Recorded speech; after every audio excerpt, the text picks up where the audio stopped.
सदाशिवसमारम्भां शङ्कराचार्यमध्यमाम् अस्मदाचार्यपर्यन्तां वन्दे गुरुपरम्परां मन्दस्मितमुकाम्बोजं महनीयगुणार्णवं मधुराभाषिणं शान्तं सर्वभूतदयापरं भक्तवात्सल्यजलधिं परमानन्दविग्रहं ज्ञानानन्दं प्रपन्नोऽस्मि निर्मल ज्ञान सिद्धये வேண்டி மழை வெளி நின்று விண்ணோக்கின் பெரிதுவக்க தாண்டி உடன் குதூகலிப்பாய் சாறுமழை நினை நோக்கி பவள இதழ் அமுதூரி பயின்று வரும் அறிவுரைகள் துவளுமன அடியவர்க்கு துணை நின்றும் வழிகாட்டும் सद्गुरुनाथ महाराज की जय।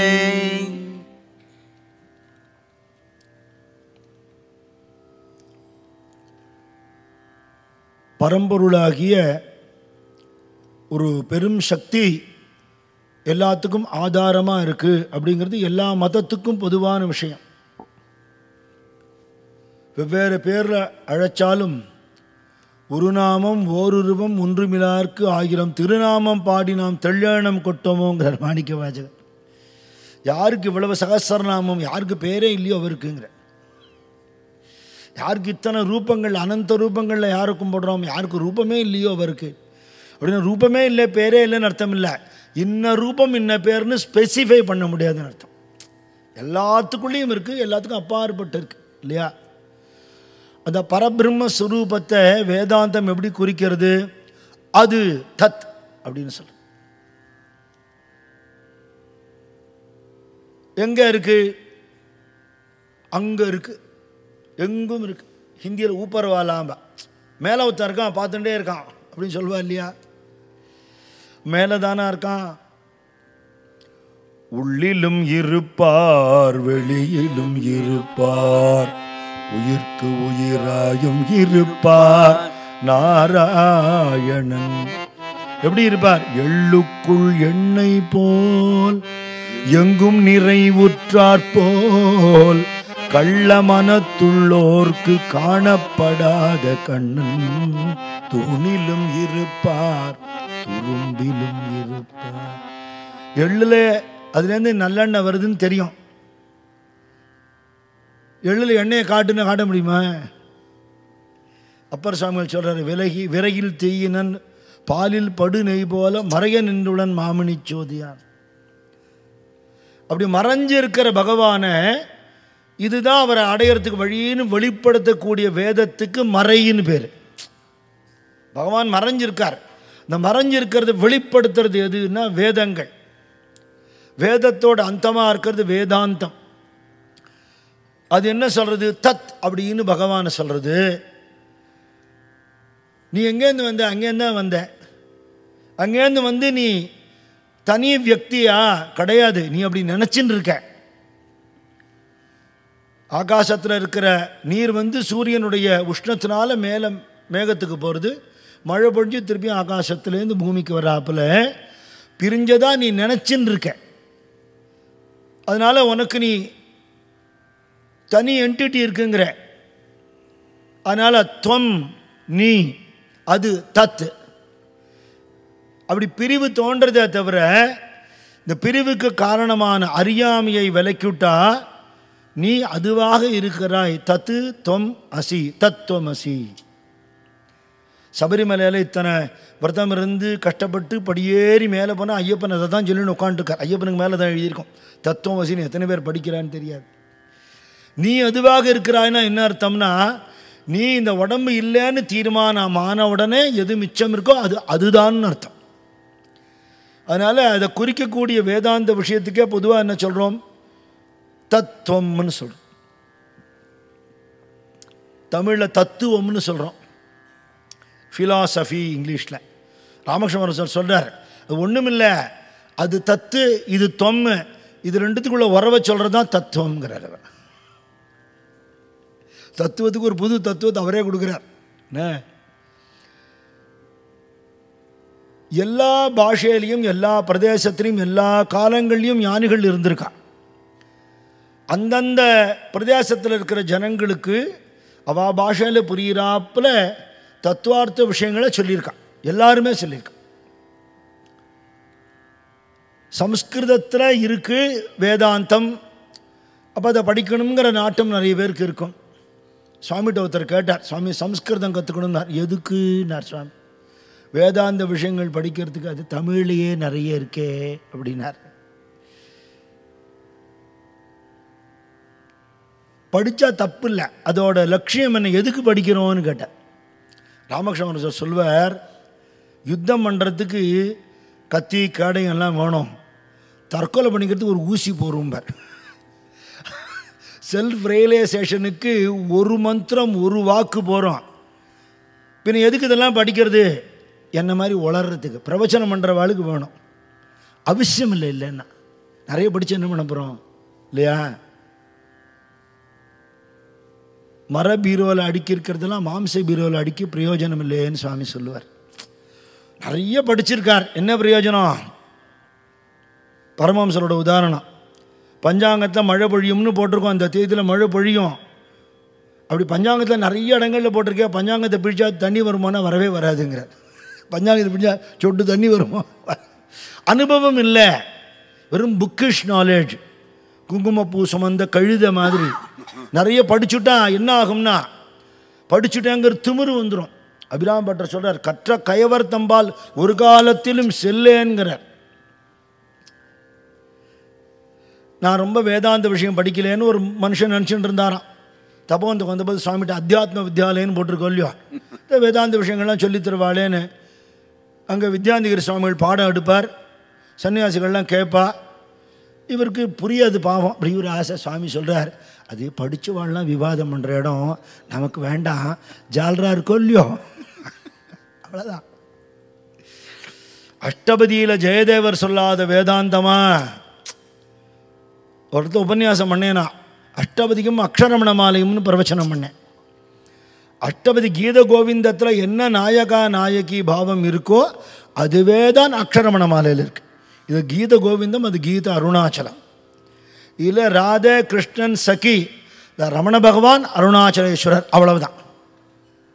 இதில் இருக்கிற இதே கோபி பாவம், இதே உருக்கம், என்னை ஏற்றுக்கோன்னு கதறக்கூடிய ருக்மிணி சந்தேசத்தில் இருக்கிற அந்த தாபம், அது பூரா அதில் இருக்கு. இதுதான் பஜன சம்பிரதாயமும் சொல்கிறது, இதுதான் வேதாந்தமும் சொல்கிறது.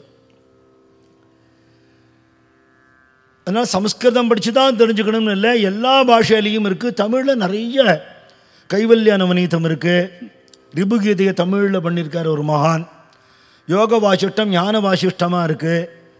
ஞான என்ப வழியில் சுவாமியே நிறைய புக்கு ரெஃபரன்ஸ் எல்லாம் கொடுக்குறார். அந்தந்த பாஷையில் இருக்க தத்துவ புஸ்தகங்களை படிக்கணும். ஏன் படிக்கணும்னு கேட்டால் ஒன்றும் இல்லை,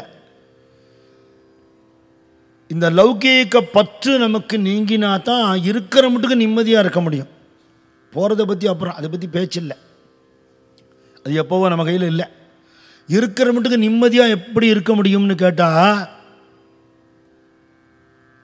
ஷரீர அபிமானமும் உடல் பற்று உடைமைகள் பற்று உறவு பற்று நீங்கணும். ப்ராக்டிக்கல் வேர்ல்டுலேயே அதை நம்ம பார்க்குறோம். பிள்ளை பொண்ணுன்னு பிரியமாக இருக்கா, பாயின்னு கை காட்டிவிட்டு கிளம்பிடுறது ஒரு நாளைக்கு பார்க்குறோம். உள்ளூர்லேயே வேறு தெருவில் வேறு ஊரில் இருக்கா, வெளிநாட்டுக்கு போய்டுறா, பார்க்க முடியல, இருக்கா இல்லையா? சொத்து பத்தெல்லாம் இருந்தது, வெள்ளம் வந்தது, அடிச்சுன்னு போயிடுச்சுங்கிறா. பணம் போட்டு வச்சுருந்தேன், எங்கேயோ யாரும் எடுத்துன்னு போயிட்டாங்கிறா. இதெல்லாம் நடக்கிறது. இருந்தால் இருக்கட்டும், போனால் போட்டுங்கிற எண்ணம் எப்போ வரும்? பற்று நீங்கினா வரும். பற்று நீங்கிறதுங்கிறது எப்படின்னா, பழுத்துடுத்துனா பற்று நீங்கிடும்னு சுவாமி சொல்கிறார். புளியம்பழமும் ஓடும் போல, தேங்காய் ஓடும் கொப்பரையும் போல, பழுத்துடுத்து பக்குவம் ஆகிடுத்துன்னா சரீரத்தில் இருந்துட்டே விடுபட்ட நிலை உண்டாயிடும். அப்போ எது நேர்ந்தாலும் ஓகேப்பா, அவ்வளோதானே, அப்படி போயிட்டே இருப்போம். சரி, இன்றைக்கி இப்படி பகவத் சங்கல்பம் அப்படின்னு போயிட்டு இருப்போம். அது ஒரு நாளில் வந்துடுமானா வராது. பற்றுக பற்றற்றான் பற்றினை அப்பற்றினை பற்றுக பற்று விடற்கு திருவள்ளுவர். பற்றில்லாத குருநாதன் சரணத்தை பற்றி கொண்டால் மற்ற பற்றுகள் உன்னை விட்டு விலகிடும்னு அர்த்தம். இது ஒன்று தான் வழி, வேறு வழி கிடையாது. சத்சங்கம்தான் வழி. குடும்பத்து மேலே வெறுப்பு வர சொல்லலை, எல்லாரையும் ஒதுக்கு வள்ளுன்னு விழுன்னு சொல்லலை. அது பேர் வேதாந்தம் இல்லை. எல்லார்டையும் பிரியமாக இருக்கணும். சொந்தக்காரா, வெளியாட்கள், நம்மளை நண்பனாக நினைக்கிறவா, விரோதியாக நினைக்கிறவா, ஜாதி மதம் இனம் மொழி பேதம் இல்லாமல், மனுஷா மிருக பேதம் இல்லாமல், ஜட சேதன வஸ்துக்கள் பேதம் இல்லாமல் எல்லாத்திலையும் பிரியமாக இருக்கணும். வாடிய பயிரை கண்ட போதெல்லாம் வாடினேன்னு வள்ளலார் சொன்னாப்புல. அவர் கால்பட்டு ஒரு மண்ணாங்கட்டி உடஞ்சி போயிடுத்துனா கூட அழுவாராம். என்னுடைய சாமர்த்தியத்தில் ஒரு மண்ணாங்கட்டியை என்னால் சிருஷ்டி பண்ண முடியாதே, உடச்சி விட்டேனேன்னு அழுவாராம். அவ்வளோ மென்மையான ஹிருதயம், அன்பே வடிவமானவா ஞானிகள்லாம். அப்படி இருக்கிற ஒரு நிலையில தான் பகவான்கிட்ட அட்டாச்மெண்ட்டு வர வர லௌகீக விஷயத்தில் டிட்டாச்மெண்ட்டு வரும். இல்லைன்னா நம்ம ஒதுக்க முடியாது எதையுமே. எல்லாரும் எத்தனை பேரோட எத்தனை வருஷம் இருந்துட முடியும் சேர்ந்து? சாத்தியம் இல்லை. இப்போ அந்த வைராக்கியம் வரணுங்கிறதுக்காக சத்சங்கத்துக்கு வரதும் வேதாந்த விஷயங்களை படிக்கிறதும். அது கொஞ்சம் டஃப்பாக இருக்குப்பா, முடியல, பரவாயில்லப்பா, பக்தி மார்க்கத்துக்கு வா. சாமி 3 வேறேன்னு சொல்லவே இல்லை. ஆமாம், கர்மயோகம், பக்தி யோகம், ஞான யோகம் 3தோட முதல் எழுத்தை வச்சு ஞாபகத்தோடு இருப்போம் பார் சுவாமி. ஞான யோகம், பக்தி யோகம், கர்மயோகம் ஞாபகத்தோடு இருப்போம் பார். ஒன்று பருத்தி, ஒன்று நூல், ஒன்று ஆடை, ஒன்றுக்குள்ளே ஒன்று இருக்குது, ஒன்று இல்லாமல் ஒன்று இல்லைம்பார். இது என்ன வஸ்திரம், இதில் நூல் இருக்கா, இருக்குது, காட்டன் இருக்கா, இருக்குது, தனித்தனியாக தெரியாது இல்லையா, எல்லாம் ஒன்றா சேர்ந்துருக்கு இல்லையா. அது மாதிரி 3ம் சேர்ந்து தான் நம்ம சம்பிரதாயத்தில் எல்லாமே வச்சுருக்கு. நமக்கு சுலபமானது என்ன? பக்தி மார்க்கம். சுலபமானது என்ன? கர்ம மார்க்கம். ஞானம் ஏற்பட்டு போயிடும் தானே. இது எஃபர்ட், அது எஃபெக்ட், ஏற்பட்டு போயிடும். இப்போ தமிழில் இது மாதிரி நிறைய புஸ்தகங்கள்லாம் இருக்குது. அதை படிக்கிறவா உண்டு. படிக்கிறதுனால மனசு தெய்வீக நாட்டம் ஏற்படும். வைராக்கியம்னா வெறுப்புன்னு அர்த்தம் இல்லை. இந்த பிரியத்தை விட அந்த பிரியம் ஜாஸ்தி ஆகிடுதுன்னு அர்த்தம். அவ்வளோதான், பிரியம் தான் எல்லாமே டோட்டலி. துக்காராம் மகாராஜ் குடும்பத்தில் வெறுப்போடு இல்லை, பாண்டரங்கண்ட பிரேமையோடு இருந்துட்டார். குடும்பத்தில் வெறுப்பு காட்டலை. அவரோட அன்பு பூரா ஒரு பக்கமாக பாண்டரங்கண்ட போயிடுத்து. பாண்டரங்கனுடைய ஒரு சொரூபமாக தான் எல்லாரையும் பார்த்தார். தன்னை அடித்தவனையும் அப்படி தான் பார்த்தார்.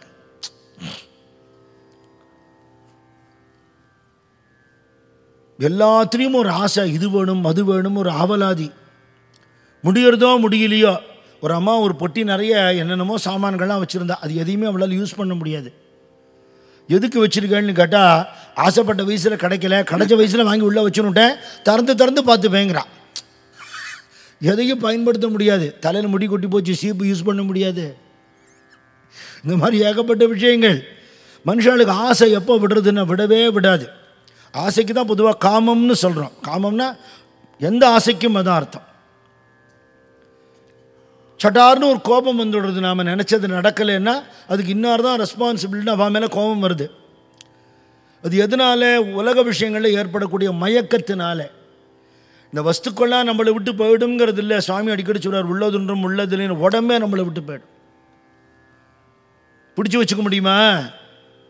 ஆசை எக்ஸ்டெண்ட் பண்ணிக்க சக்தி இருக்கா? ஒன்றும் பண்ண முடியாது. என்றைக்கு நடக்கும் தெரியாது.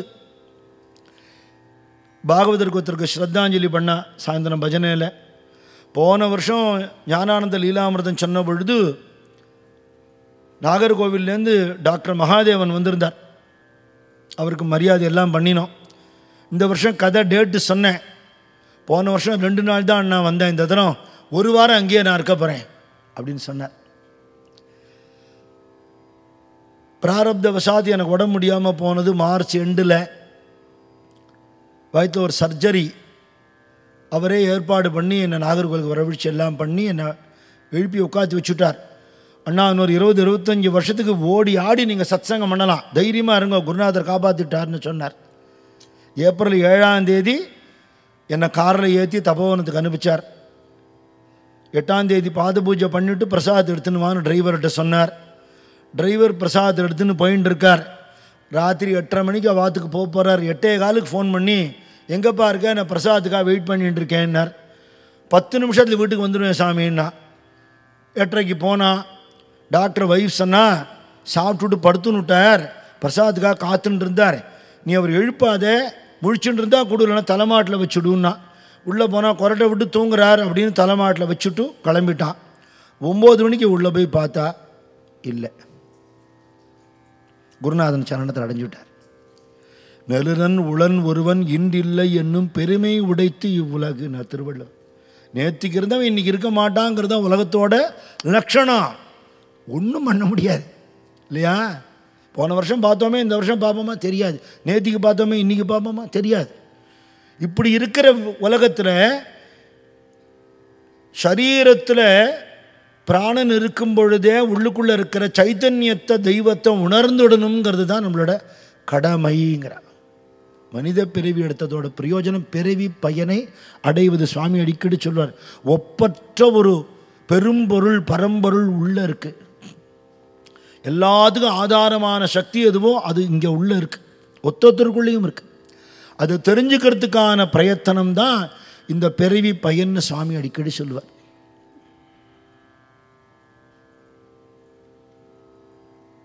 இந்த எண்ணம் வர்றதுக்காக தத்துவார்த்தமான விஷயங்களை படிக்கிறது கேட்கிறது அப்படின்னு உண்டு. எல்லாருக்கும் இதில் ருச்சி வந்துடுமோனா வரவே வராது. மகாராணி முரளிதர சுவாமிகள் சொன்னது ஞாபகம் வருது, சொல்கிறேன். ஒரு பக்தர்கிட்ட சொன்னார், நிறைய பக்தாள் சத்சங்கத்துக்கு வந்துட்டா நான் சந்தோஷப்பட மாட்டேன். சத்சங்கத்துக்கு வர்ற கூட்டத்தை விட ரயில்வே ஸ்டேஷனில் கூட்டம் ஜாஸ்தி, சினிமா தியேட்டரில் கூட்டம் ஜாஸ்தி, பஸ் ஸ்டாண்டில் கூட்டம் ஜாஸ்தி, கேளிக்கைகளில் கூட்டம் ஜாஸ்தி. அந்த கூட்டம் இங்கே வரலையே அப்படின்னா அவளுக்கு பிராப்தம் இல்லையான்னு சொல்கிறதுக்கு நமக்கு தோணும். மகான்கள் அப்படி சொல்ல மாட்டா. அவளுக்கு சத்சங்கம் கிடைக்கணுமே, அவளுக்கு நல்ல கதி கிடைக்கணுமே, அவள் மனுஷ பிறவி எடுத்துட்டாளே, இந்த பிறவி பயனை அடையணுமேன்னு மகான்கள்லாம் தவிப்பாளாம். அத்தனை சுலபத்தில் அந்த ருச்சி வந்துடுமோ? சில பேர் சொல்வா, நல்ல பணக்கார வசதி இருக்கிறவா சோத்துக்கு கவலை இல்லாதவாளுக்கு தான் அந்த வேதாந்த விசாரம் எல்லாம்பா. வசதி இருக்கிறவன் எத்தனை பேர் வேதாந்த விசாரம் பண்ணுறான்? பணத்தை கொண்டு எங்கே டெபாசிட் பண்ணுறது, எந்த ஷேர் மார்க்கெட்டில் போடுறது, இப்படி தான் போகுமே தவிர தோணாது.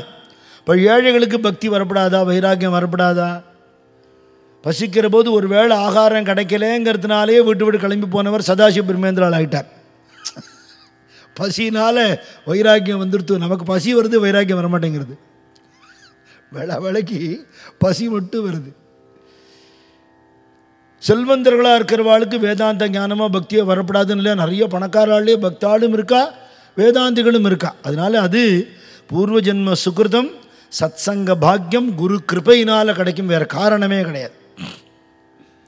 அப்படி ஒரு பாக்யவான் ஒருத்தர், அமிர்த உடையார்னு பேர். அவர் வேதாந்த புஸ்தகம் வாசிச்சுன்னு இருக்கார் கள்ளக்குடியில்.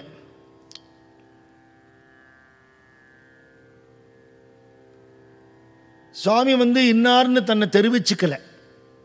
யாரோ ஒரு சாமியார் ஜடாதாரியாக இருக்கார், நல்லவராக சாதுவாக இருக்கார். ஜனங்கள்லாம் போய் அவர்கிட்ட பேசுகிறா பழகிறா, யார்கிட்டையும் பேதம் இல்லாமல் பழகிறார். அவளுக்கு வேணுங்கிறதுலாம் சொல்கிறார், செய்கிறார். மழை பொழியிலையா சாமியை போய் கேளு, உடம்பு சரியில்லையா சாமியை போய் கேளு, மனசில் கவலையா சாமியை போய் கேளு. அப்படி ஒருத்தர் இருக்கார் அந்த ஊருக்கு. அவ்வளவுதான் தெரியுமே தவிர அவருடைய ஞான நிலை என்னன்னு தெரியாது. அதை காட்டிக்க வேண்டிய அவசியமாக அவளுக்கு இல்லை. நான் இவ்வளோ படிச்சிருக்கேன் பத்தியா அப்படின்னு சொல்லிப்பாளா? தேவையில்லை. இந்த அமிர்த உடையார் ஒரு வேதாந்த புஸ்தகம் படிச்சுட்டு இருக்கார். உறக்க படிக்கல, அவருக்குள்ளே படிச்சுட்டு இருக்கார். திருநேரில் உட்காண்டு. அந்த காலத்தில் எல்லா வீடுகளையும் திருநே இருக்கும். இப்போ எல்லாம் ஒன்றும் கிடையாது, எல்லாம் ஃப்ளாட்டாக போயிடுது, ஒன்றும் கிடையாது இப்போ. அப்படி படிச்சுட்டு இருக்கிறத சுவாமி அந்த வழியாக போகிறார். அவர் திரும்பி பார்த்தார். ஒரு வரி விட்டுட்டு படிக்கிறேளேன்னார். சடார்னு அவர் நிமிர்ந்து பார்த்தார். நான் ஒரு வரி விட்டுட்டு படிக்கிறது தெருவில் போகிற இவருக்கு எப்படி தெரியும்? அப்படின்னு நினச்சிக்கிறார். இவர் விட்டுட்டு படித்தார் இல்லையா, அந்த விட்ட வரி அவர் சொன்னார். உடனே புஸ்தகத்தை கீழே வச்சுட்டு பயபக்தியாக வந்து நின்னார் சுவாமிகிட்ட. சுவாமி, இங்கே வந்து உட்காந்துக்கணும், ஏதோ புஸ்தகம் படிக்கிறேன், இதில் ஒரு நாட்டம் இருக்குது, சுவாமிகிட்டேருந்து தெரிஞ்சிக்க விரும்புகிறேன். மகான்கள் மூலமாக அவளை பணிஞ்சு கேட்டுதான் நமக்கு ஞானம் வர முடியும், வேறு வழி கிடையாது. புஸ்தகம் படிச்சுட்டா ஞானம் வருமானா?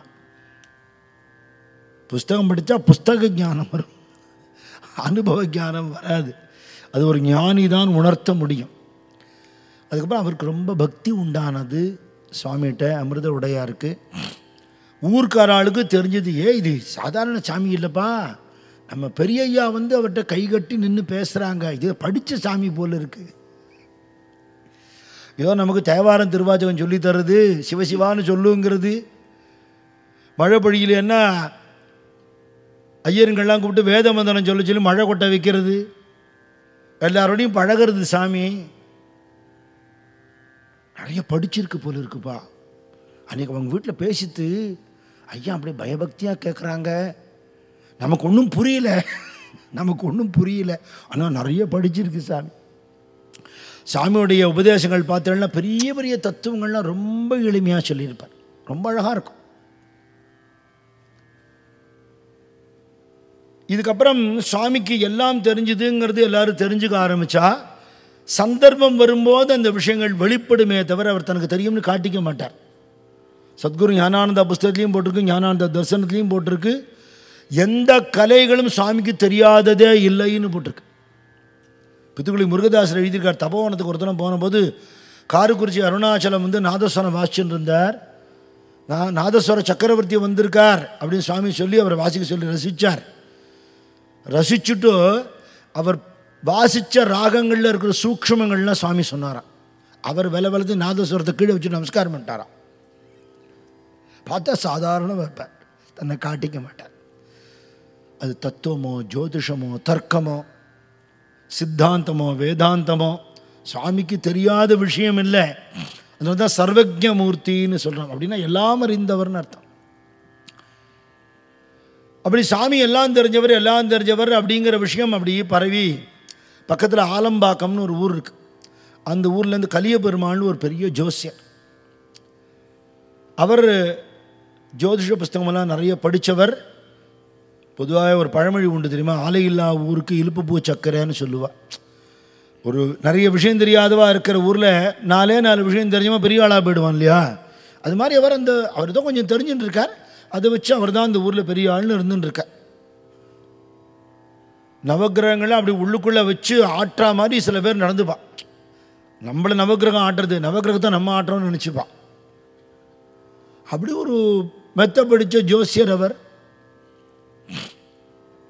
சுவாமி ஜோதிஷ சாஸ்திரத்தில் நிபுணரே தவிர நவகிரகத்தை விட குரு அனுகிரகம் முக்கியம்னு சொன்னவர் சுவாமி. ஏற்கனவே நான் சொல்லியிருக்கேன் என்னோடய உபன்யாசத்தில். கல்யாணம் ஆகாதுன்னு சொன்ன ஒரு பொண்ணுக்கு கல்யாணம் ஆகும்னு சொல்கிறார். ஆகாதுன்னு சொல்லிட்டேனே, அவர் யார் இந்த சாமியார் எப்படி சொன்னார்னு அந்த ஜோசியர் கேள்வி கேட்குறார். சாமிகிட்ட விவாதம் பண்ண வந்தபோது சாமி சொன்னாராம், 9 கிரகம் தான் நமக்கு தெரியும், 10வது கிரகம் ஒன்று இருக்குது, அது குரு அனுகிரகம்னு பேர். நடந்து விடுத்தோம். அதான் சத்தியம். பக்தி இருக்கிறவாளுக்கு நவகிரகம் ஒன்றும் பண்ணாதுன்னு ஞானசம்பந்த மூர்த்தி ஆசரு நல்ல நல்ல அவை நல்ல நல்ல அடியாரவிற்கு மிகவே நுட்டார். தெய்வ நம்பிக்கை இல்லாத வாளுக்கு தான் நவகிரகம் வேலை செய்யும். பக்தி இருக்கிறவாளுக்கு நவகிரகம் வந்து சும்மா உங்களை பார்த்துட்டு போகலான்னு வந்தேன், போயிட்டு வரேன், ராம் ராம்னு கிளம்பிடும். நம்மள்கிட்ட ஒன்றும் மோதாது. அதனால் சுவாமி பக்திக்கு முக்கியத்துவம் கொடுத்தார், குருவை சரணாகதி பண்ணுறதுக்கு முக்கியத்துவம் கொடுத்தார். ஜாதகம்ங்கிறது நமக்கு சாதகமாகிடுங்கிறத சொல்லி கொடுத்தார். இந்த ஜோசியர் பார்த்தார், யாரோ ஒரு சாமியார் ஊராக போய் பிக்ஷை எடுத்து யாரோ கொடுக்குறத சாப்பிட்டுண்டு ஜனங்களை அப்படி இப்படின்னு சொல்லி ஏமாந்துட்டு இருக்கிற ஒரு சாமியார் ஜோசியத்தில் பெரிய நிபுணராமா, நான் பார்த்துப்படுறேன் அந்த ஆளை அப்படின்னு கிளம்பி வந்தாராம். ஜனங்கள் சொன்னாலாம், நீங்கள் நினைக்கிறாப்புல சாதாரண ஆள் இல்லை, நாங்களும் அவரை சாதாரண சாமின்னு தான் நினச்சிருந்தோம். இந்த பரம்பரை ஆண்டி பஞ்சத்துக்கு ஆண்டின்னு உண்டு இல்லையா, திருவண்ணாமலை போனா நிறைய பேர் காவி கட்டின்னு இருப்பான். தெரியாது யார் எப்படின்னு தெரியாது. அது நிஜமாகவே ஒரு மகானும் இருக்கலாம், தெரியாது. யோகி ராம் சுரத்குமார் ஒரு தரம் டிடிஆர் அப்பனே எங்கிட்ட சொன்னார், உன்னுடைய ட்ரெயினில் ஒரு பெக்கர் ஏறினா என்ன பண்ணுவேன்? தலை குனிஞ்சுண்டார். இறக்கிடுவேன்னார். இல்லை இல்லை நீ அடிப்பே தானே அப்படின்னார். அவர் அடிப்பேங்கிறது அவர் சொல்லலை, இவருக்கு தெரியும்.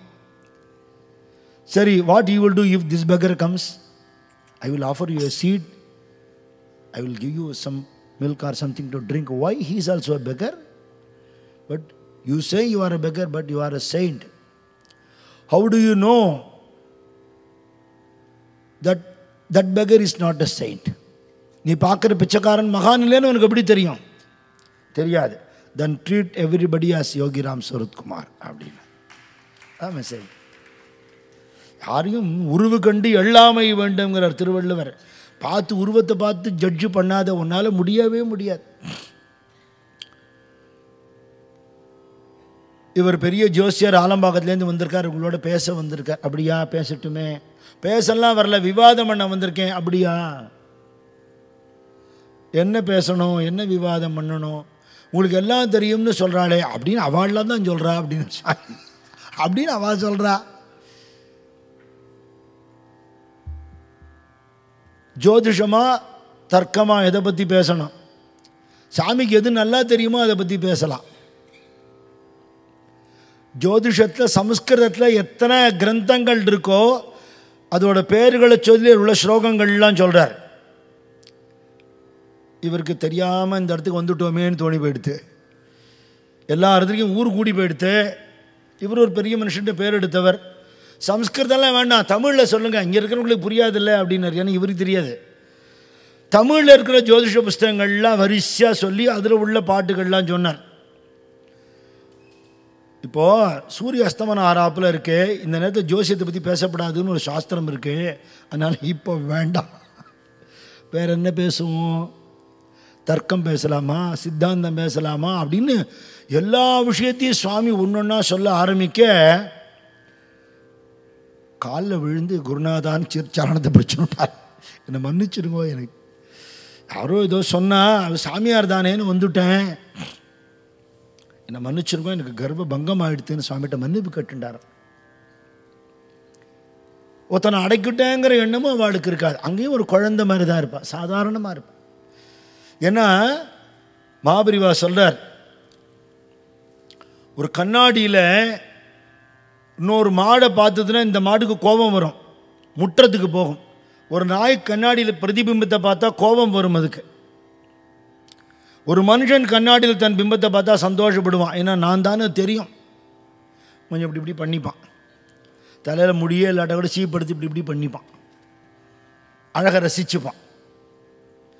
தன்னை தானே பார்க்கும்போது ஆனந்தம் வருது, வேற ஒரு பொருளாக பார்க்கும்போது கோபம் வருது. ஒரு ஞானி எப்படி பார்க்குறான்? உலகம் பூரா ஆத்மஸ்வரூபமாக பார்க்குறான். விஸ்வம் தர்ப்பண திருஷ்யமான நகரி துல்லியம் நிஜாந்தர்கதம். தர்ப்பணம் கண்ணாடியில் பார்க்கறதாக இந்த பிரபஞ்சத்தை பார்க்கக்கூடிய நிலை ஞானியோட நிலை. அப்போ அபேத உணர்ச்சி இருக்கும்போது யார்கிட்டையும் விருப்பம் இருக்காது, வெறுப்பும் இருக்காது. அப்படி ஒரு நிலை சுவாமியோட நிலை. ஜனங்களுக்கெல்லாம் ரொம்ப சந்தோஷம். அவளுக்கு விஷயம் புரிகிறதோ புரியலையோ, நம்ம சாமியை தோக்கடிக்கலான்னு வந்தார் பாரு அந்த ஆலம்பாக்கம் ஜோசியர். அவருடைய கர்வம் நீங்கித்துன்னு சந்தோஷப்பட்டா ஜனங்கள். சாயந்தரம் ஆனால் சத்சங்கத்துக்கு மக்கள்லாம் கூட்டிடுவார். ராமகிருஷ்ணன் சார் சொல்கிறார், சூரிய வெளிச்சம் இருக்கிற மட்டுக்கும் லௌகீக காரியங்களை பண்ணணும்னா பண்ணு, இருட்டி போயிடுத்துன்னா பகவானுக்கு நேரத்தை ஒதுக்கிடுவோங்க. சந்தியா காலம் பகவானுக்கு, ராத்திரி தூங்குற மட்டுக்கும் தெய்வ சிந்தனையோடு இருக்கணும். காத்தால் எழுந்திருக்கும் போது பகவத் சிந்தனையோடு எழுந்திருக்கணும். லௌகீக காரியங்களை பிரவேசிக்கும் போது பகவத் சிந்தனையோடு பிரவேசிக்கணும். அவரோட கருணை இல்லாமல் நம்மளால் என்ன பண்ண முடியும்? ஒரு க்ஷணமும் அவரோட கிருபையை அனுபவிச்சுட்டு இருக்கோங்கிற அந்த நன்றி இருக்கே, அதுக்கு தான் பக்தின்னு பேர். வேற ஒன்றும் பக்திக்கு டெஃபினேஷன் கிடையாது. கிருபா ஸ்மரணம், அவ்வளவுதான். உன் கருணையால் நான் நன்னா இருக்கேன், உன்னோட கிருபையால் இன்றைக்கி நான் ஆகாரம் சாப்பிட்டேன், உன் கிருபையால் இன்றைக்கி எனக்கு சத்சங்கம் கிடைச்சது, உன் கிருபையால் ஒரு கோவிலுக்கு போனேன், உன் கிருபையால் நல்ல விஷயங்கள் நடந்தது. இப்படி நினைக்க நினைக்க நினைக்க இந்த பாசிட்டிவ் எனர்ஜி எப்பேற்பட்ட வாழ்க்கை காரியத்தை சாதிச்சு கொடுக்கும் இல்லையா? ஜனங்களுக்கெல்லாம் சுவாமிகிட்ட அப்படி ஒரு ஆகர்ஷணம். சாமி சொல்கிறார், ரொம்ப வருஷம் கழித்து இந்த ஊருக்கு ஒரு சுபிட்சம் உண்டாகி தொழில் நகரமாகும். கிராமத்து ஜனங்களுக்கு பொதுவாக ரொம்ப பேராசையெல்லாம் கிடையாது. இப்போ எப்படின்னு தெரியாது, அந்த காலத்தில் ஏதோ உழைக்கணும், இன்றைக்கி வேணுங்கிறது கிடச்சிதா போகிறோம், நாளைக்கு சாமி பார்த்துப்பார். ஒரு இடத்துல இந்த உடன் கேஸ் அடிக்கிற இடத்துக்கு நான் போயிருந்தேன் உத்தியோகத்தில் இருந்தபோது. அந்த பொட்டி அடிக்கிற பையன் ஏதோ வாக்குவாதம் பண்ணினான். அந்த கேஷியரில் ஒருத்தர் உட்காண்டிருந்தார், கேஷியரை. அவர் சொன்னார், டேய் ஏதோ ஆர்கியூ பண்ண, நீ கழிச்ச இந்த பொட்டி அடிச்சல அதில் 10 பொட்டி கழிச்சு விடு, அவனை கூலி குறைஞ்சி போயிடுன்னார். பண்ணு சாமி, செஞ்ச கூலியை சிவன் கொடுக்குறான், நீ யார் நடுவில்னா? வேதாந்தம். செஞ்ச கூலி சிவன் கொடுக்குறான், நீ யார் நடுவில்ன்னுட்டான். அந்த ஆள் நடுங்கி போயிட்டார். நான் இருந்தேன் இப்போ. பகவான் படி அளக்குறாங்கிற எண்ணம் இருக்கிறவனு கவலை என்ன? நிர்விச்சாரமாக இன்றைக்கி பொழுதாச்சா நாளைக்கு பகவானோட செயல் அப்படி இருப்பான். கிராமத்து ஜனங்கள் பெரும்பாலும் அந்த மனோபாவம் உண்டு. இந்த அரசியல்லையும் வேண்டாத விஷயங்களையும் ஈடுபட்டு தான் ஜனங்கள் பொல்லிவிட்டார்களே தவிர அதர்வைஸ் அவளுக்குன்னு தனி ஒரு ஆனந்தம். சாமி சொல்ற தொழில் நகரமாகும். வடநாட்டிலேருந்து ஒருத்தர் வந்து தொழில் ஆரம்பிப்பார், பூமியெல்லாம் கேட்பார், தரமாட்டேன்னு சொல்லாமல் கொடுங்கோ அப்படின்னார். ஒருத்தர் கேட்டார், உழறதுக்கு நிலம் வச்சுன்னு இருக்கோம், அவனுக்கு கொடுத்துட்டு என்ன பண்ணுறது?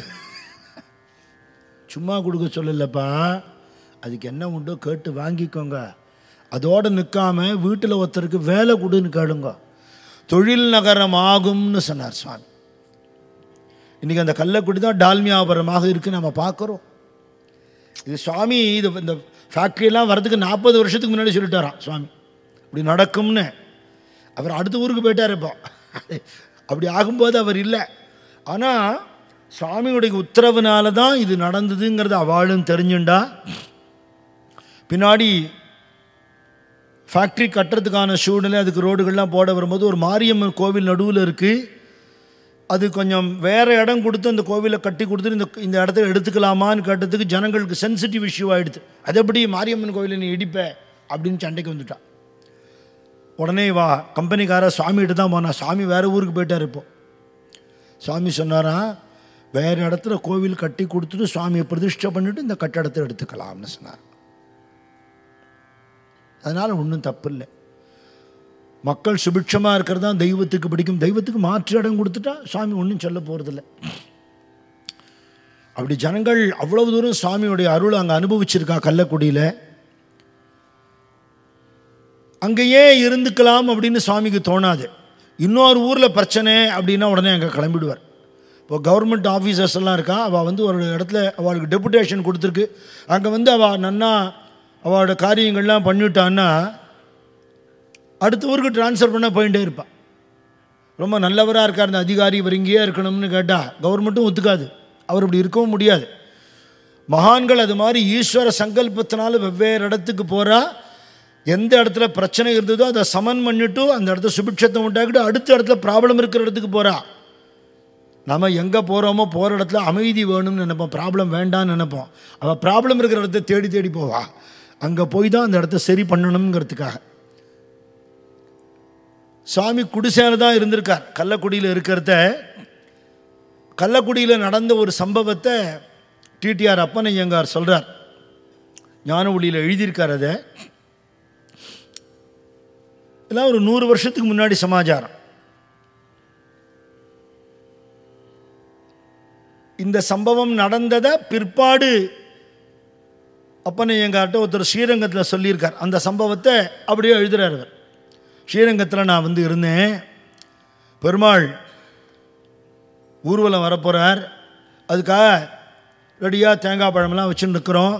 சுவாமி இன்னும் வரல. யாரோ ஒரு பெரியவர் வந்தார். சுவாமி தரிசனம் பண்ணுறதுக்கு யாராக வந்தால் அப்படி நம்ம மாற்று ஓரமாக நிற்பா, திண்ணையில் உட்காருவா. எல்லாரும் எல்லார்ட்டையுமே பிரியமாக இருந்த ஒரு காலம். பெரியவா நடந்து போகிறது ஒரு இடத்துல பிவேர் ஆஃப் டாக்னு போட்டுருந்து தான். பெரியவா சொன்னாலும் அதுக்கு என்ன அர்த்தம் தெரியுமோ? யாரும் உள்ளே வரப்படாதுன்னு அர்த்தம். அதிதி தேவோ பவான்னு சொன்ன தேசத்தில் யாரும் உள்ளே வராதிங்கன்னு போட்டிருக்க பற்றியா? இதை பார்த்துட்டு நம்மளும் இருக்கோமே அப்படின்னாராம் பெரியவா. வா வான்னு கதவை திறந்து கூப்பிட்டு இருந்த தேசம். சிவன் சார் பிவேர் ஆஃப் காடு மறவர், அவேர் ஆஃப் காட் அப்படிவார். வாங்கோ வாங்கோன்னு கூப்பிடுவா. முன்ன பின்ன பரிச்சயமே இருக்காது. கதவை வேகமாக திறந்த, ஓ ஆரியோ, யார் சார் நீங்கள் அப்படின்னா நீ தனியாக நாய் வாங்கி கட்டவே வேண்டாம், இவனே குறைச்சிருவான். வாங்கோ ராம் ராம், என்ன வேணும் உங்களுக்கு? தூத்தம் சாப்பிட்றீங்களா? அப்படி தானே இருந்தது ஒரு காலம். அவர் கூப்பிடுறார். அவர் நமஸ்காரம் உட்கார்ந்தார். பெருமாள் தரிசனம் பண்ணுறதுக்காக. வாங்க உட்காருங்க மாமா. வீடு பார்த்தார். ஞான கிருப்பான்னு போட்டிருந்தது. ஞான கிருப்பான்னு போட்டிருக்கே அப்படின்னு பார்த்தா மேலே சுவாமி மாட்டிருக்கு. ஓஹோ தபோவன சுவாமிகள் அப்படின்னார். உங்களுக்கு தெரியுமா? தெரியுமாவா? நானும் அவர் பக்தன் தான் அப்படின்னார். அப்பா ரொம்ப சந்தோஷம், வாங்க வாங்க உட்கார. நீங்கள் என்னவா இருக்கேள்? நான் டிடிஆராக இருக்கேன். ஓஹோ எந்த லைனில் போகிறேள்? இவர் சொன்னார். கள்ளக்குடி தெரியுமா? தெரியுமே, இப்போ டால்மியாபுரம்னு இருக்கே அதானே. அந்த காலத்தில் கள்ளக்குடின்னு தான் பேர் இதுக்கு. அதுக்கு 1924-28 வாக்கில் வெள்ளக்காரன் ரயில்வே லைன் போட்டான். போட்டுட்டு வெறும் இல்லாமல் ஒரு ஷண்டிங் சர்வீஸ் விட்டான். 3 மணிக்கு கிளம்பி 5 மணிக்கு வரும், அப்புறம் 8 மணிக்கு கிளம்பி 10 மணிக்கு போகும். அப்படி திருச்சியிலேருந்து அப்படி ஒரு ஷண்டிங் சர்வீஸ் விட்டான். அந்த சந்தர்ப்பத்தில் 1926ன்னு நினைக்கிறேன். சொல்கிற பெரியவர் ரொம்ப வயசானவராக இருக்கார். அப்போ நான் சின்ன பையனாக இருந்தேன். எங்கள் அப்பா ஞானானந்த சுவாமிகளை பார்க்கலான்னு என்னை கள்ளக்குடிக்கு கூட்டின்னு போனார். எனக்கு அவரை பற்றி ஒன்றும் தெரியாது. அப்பா கூப்பிட்டாரேன்னு போனேன். ஒரு குடிசை, அந்த குடிசைக்குள்ளே ஜட்டாதாரியாக ஒரு சுவாமிகள் இருந்தார். ரொம்ப கனிவான முகம், அப்பேற்பட்ட ஒரு தேஜஸ், கண்ணில் அப்படி ஒளி விடுறது. யாரோடு பார்த்தாலும் நமஸ்காரம் பண்ணாமல் இருக்க முடியாது, அப்படி ஒரு திருமேனி. நாங்கள் நமஸ்காரம் பண்ணோம். ரொம்ப பிரியமாக சுவாமி எங்கள்கிட்ட பேசின்னு இருந்தார். அப்பாவும் அவரும் நிறைய விஷயம் பேசினா எனக்கு மனசு ரொம்ப அதில் பதியலை. நாழி ஆகாமல் நம்ம சீக்கிரம் கிளம்பி 8 மணிக்கு ட்ரெயினை பிடிக்கணுமேன்னு என் மைண்ட் அதுலேயே தான் இருந்தது. திருவானைக்காவலில் எங்கள் தாத்தா இருந்த காலத்தில் இருந்த விஷயங்கள்லாம் சொன்னார். விஸ்வநாதையர் ஒரு வில்வ மரம் வச்சுருந்தார்.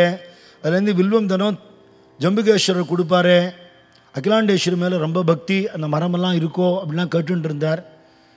ஏதேது நம்ம தாத்தா பற்றிலாம் விசாரிக்கிறாரே அப்படின்னு ஆச்சரியப்பட்டேன். நிறைய விஷயங்கள் சுவாமி சொல்லிகிட்டே போகிறார். ராஜமாணிக்க நாடாரோட மனைவி தமயந்தி அம்மா சொல்லுவா, மட திறந்த வெள்ளம் மாதிரி கட்ட கட்ட கட்ட கட்ட கட்டன்னு சுவாமிகிட்டேருந்து விஷயம் வரும். ஆர்வம் இருக்கிறவாளுக்கு அது ஒரு அமிர்த விருந்து, அது அப்படி இருக்கும் சுவாமி சொல்கிறது.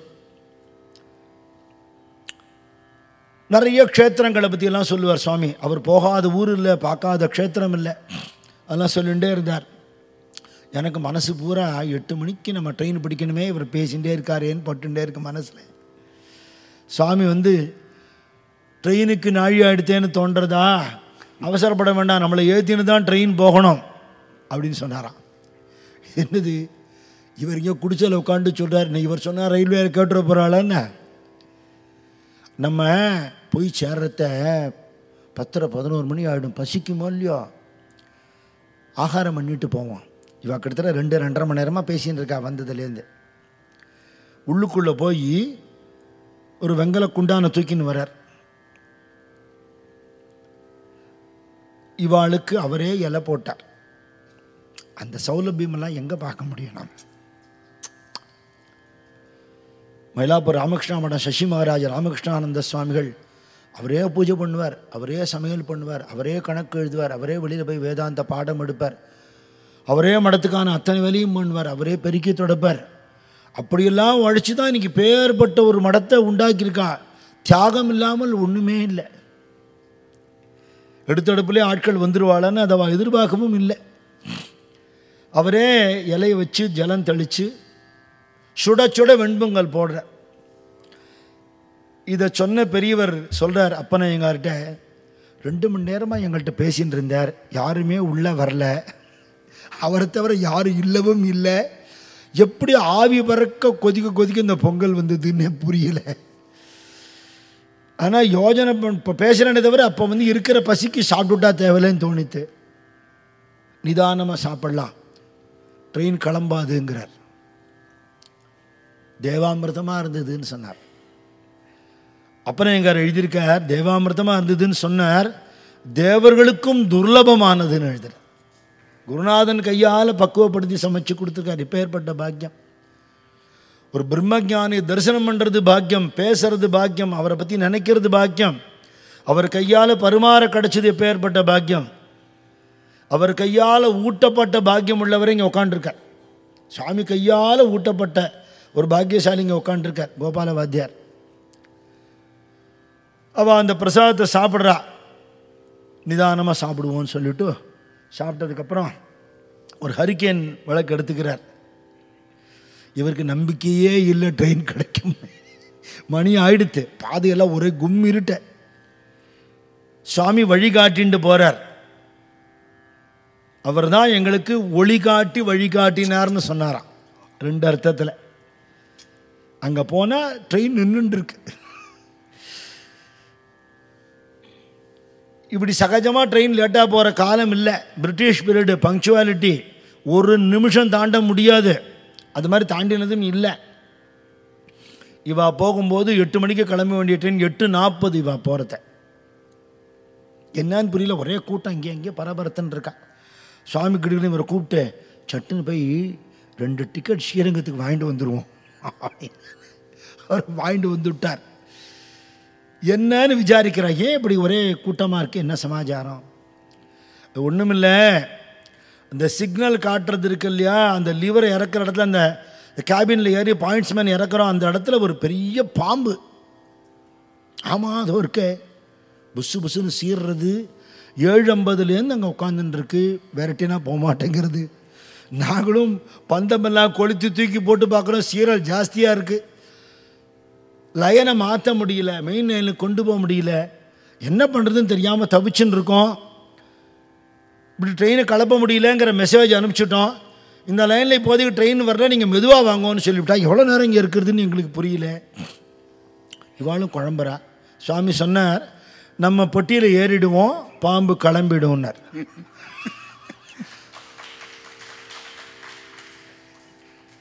இவா ஏறிட்டா. இதை புஸ்தகத்தில் படித்ததை விட நான் அப்பனையங்கார் நேர சொல்லியே கேட்டிருக்கேன். தபோவனத்தில் யோகி ஆசிரமத்தில்தான் நிறைய கூட பேசியிருக்கார் அவர். அந்த 2 மகான்களோட கிருபையை அப்படி அனுபவித்தவர் அவர். இவா ஏறிட்டான்னு உடனே சுவாமி இங்கேருந்து பார்த்தாராம். நம்ம வந்த வேலை ஆகிடுத்து, கிளம்புவோம். நான் இறங்கிடுத்து, பாவம் இறங்கி போயிடுது. அப்புறம் வண்டி கிளம்புறது அபயவஸ்தம் காட்டுன்னு சுவாமி நின்னார்னு சொல்லி அந்த பெரியவர் கண்ணீர் மல்க இந்த சம்பவத்தை சொன்னாருங்க. கள்ளக்குடியில் நடந்த பல சம்பவங்கள்ல ஒரு சம்பவம்.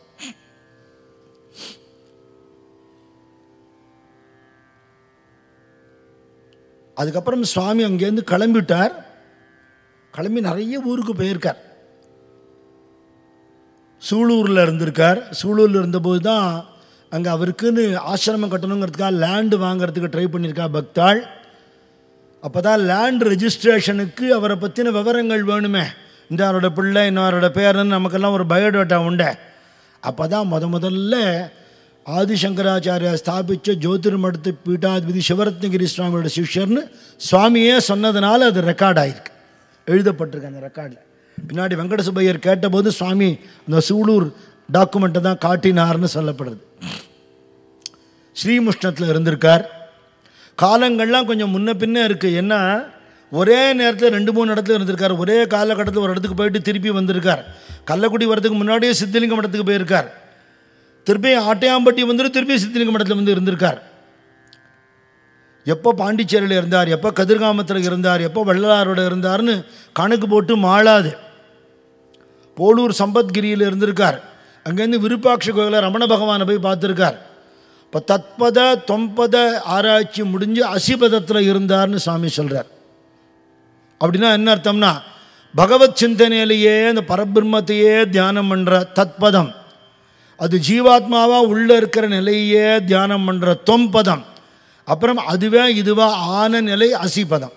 இந்த நேரத்தில் ரமண பகவான் அப்போ சின்ன பையனாக இருந்தால் சுவாமி போய் அவரை பார்த்துருக்குன்னு சுவாமி வாக்குனாலேயே ரமணாசிரமத்திலே பேசியிருக்கார். எது எந்த காலகட்டம்னு தெரியல. ஸ்ரீமுஷ்ணத்தில் இருந்தபோது வராக சுவாமி புஷ்கரணியில் ஸ்நானம் பண்ணுறார். ஒரு பக்தர் நின்றுட்டு இருக்கார் படியில். சுவாமி குளிக்கிறார் ஒரு மரியாதைக்கு, நீயும் வந்து குளி அப்படின்னார். மகான்கள் ஸ்நானம் பண்ணும்போது கூட குளிக்கிறது ஒரு பாக்கியம் தெரியுமோ? நதிகளில் தீர்த்தங்களில் ஸ்நானம் பண்ணுறவாளோட பாபங்கள் போகிறதுன்னு இருக்குது, இது சத்தியம். அப்படி போகிற பாபம் எங்கே போகும்? பகவானோட திருமேனியோ ஞானிகளோ ஸ்நானம் பண்ணும்போது அந்த பாபம் அங்கேருந்து கிளம்பிடும். அதனால் மகான்கள் குளிக்கும்போது சுவாமிக்கு தீர்த்தவாரி பண்ணும்போது கூட நம்மளும் குளிக்கிறது ஒரு வழக்கம். அப்படி சுவாமி சொன்னார். அந்த பக்தர் குளிக்கிறார். குளிச்சுட்டு அப்படி நிமிந்து பார்க்குறார். கரையில் பூரா மகான்கள் சித்த புருஷாலாம் நின்றுட்டுருக்காளாம். அப்படி ஒரு தரிசனம் ஆயிருக்கு அவருக்கு. ஞானேஸ்வர மாவலி காசி யாத்திரை போன போது அவ காலத்துக்கு முன்னாடி இருந்த மச்சேந்திரநாதர் கோரக்ஷநாதர்லேருந்து சித்த புருஷால் தரிசனம் எல்லாம் கிடச்சிதுன்னு ஆதிங்கிற கிரந்தத்தில் நாமதேவர் எழுதி வச்சிருக்கார். மகான்கள் கூட போகும்போது கிடைக்காததெல்லாம் கிடைக்கும்.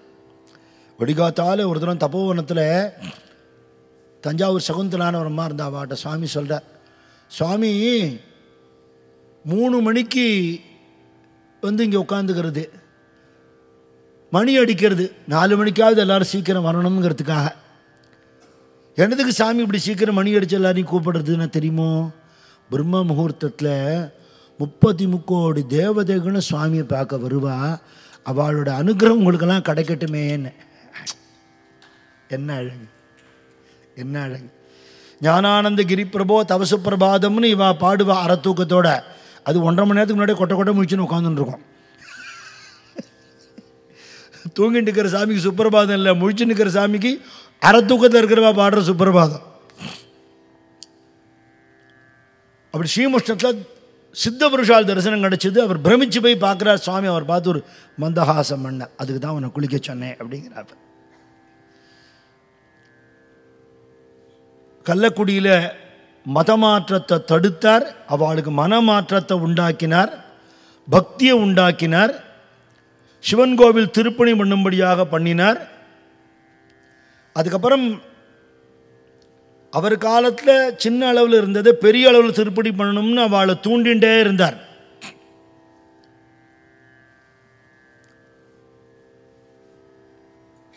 சுவாமி எழுதின ஒரு லெட்டரே இருக்குது. நடுவில் அவர் ஆட்டையாம்பட்டி சித்திலிங்கம்பட்டெல்லாம் வந்த அப்புறம் ஒரு தடவை வந்திருக்கார். அப்போ எழுதியிருக்கார், எடுத்த காரியத்தை முடிக்காமல் இருப்பது ஆண்மைக்கு அழகல்லன்னு எழுதியிருக்கார். திருப்பி இந்த கோவில் பிரமாதமாக கட்டப்பட்டு 1962 வாக்கில் சுவாமியே வந்து கும்பாபிஷேகம் பண்ணிருக்கார். அங்கே அடிக்கல் நாட்டி இருக்கு. 74 சுவாமி சித்தியானதுக்கு அப்புறம் 78 வாக்கில் அந்த குடிசைங்கிறது ஒரு கல் கட்டடமாக கட்டப்பட்டு குன்றக்குடி அடிகளார் வந்து அதை திறந்து வச்சிருக்கார். 1980 வாக்கில் குருஜி ஹரிதாஸ் சுவாமிகளும் நாமாஜியும் அங்கே போய் அங்கே சுவாமி வச்சுட்டு போன பாதுகை, அவர் நடந்து நடந்து திருவடி பதிஞ்சு தேஞ்சு போன மரத்தினால் ஆன பாதுகை அங்கே சுவாமி விட்டுட்டு போயிருக்கார். அதெல்லாம் தரிசனம் பண்ணி சுவாமியுடைய ஒரு திருமேனி அங்கே கொடுத்துருக்கா. ராஜமாணிக்க நாடார் வந்து அவரும் அந்த மடத்தில் கைங்கரியம் எல்லாம் பண்ணி பாதுகா கவச்சமெல்லாம் ஏற்பாடு பண்ணி கொடுத்துருக்கார். பிற்பாடு டால்மியா சிமெண்ட்ஸ்காராலும் இந்த கம்பெனி வந்ததுக்கே சுவாமியோட அனுகிரகம் காரணங்கிறதுனாலே அவளும் அங்கே நிறைய கைங்கரியம் பண்ணியிருக்கா. வருஷா வருஷம் சுவாமியுடைய ஜெயந்தி சித்ராபரணம் எல்லாம் ரொம்ப விமர்சையாக டால்மியா சிமெண்ட்ஸ் கம்பெனி மூலமாகவே அவள் ரொம்ப வருஷத்துக்கு கொண்டாடியிருக்கா. இன்றைக்கும் ரொம்ப உறுதுணையாக இருக்கா. அந்த சன்னிதானம் பெருசாக கட்டப்பட்டு நிறைய பக்தாளுக்கு அந்த அனுகிரகம் கிடைக்கணும்னு நாமாஜிக்கு ரொம்ப விருப்பம் இருந்தது. அந்த விருப்பத்தை சிறமேற்கொண்டு நாமாஜியுடைய கட்டளைக்கு அடங்கி பக்தாள், குறிப்பாக பாலகணேச பாகவதர் அவர் கூட சேர்ந்த பக்தாள்லாம் சேர்ந்துட்டு இன்றைக்கி வருஷா வருஷம் இந்த உற்சவத்தை நன்னா நடத்துகிறா. அந்த இடத்துல நித்திய பூஜை நடக்கிறதுக்கு கைங்கரியம் பண்ணுறா.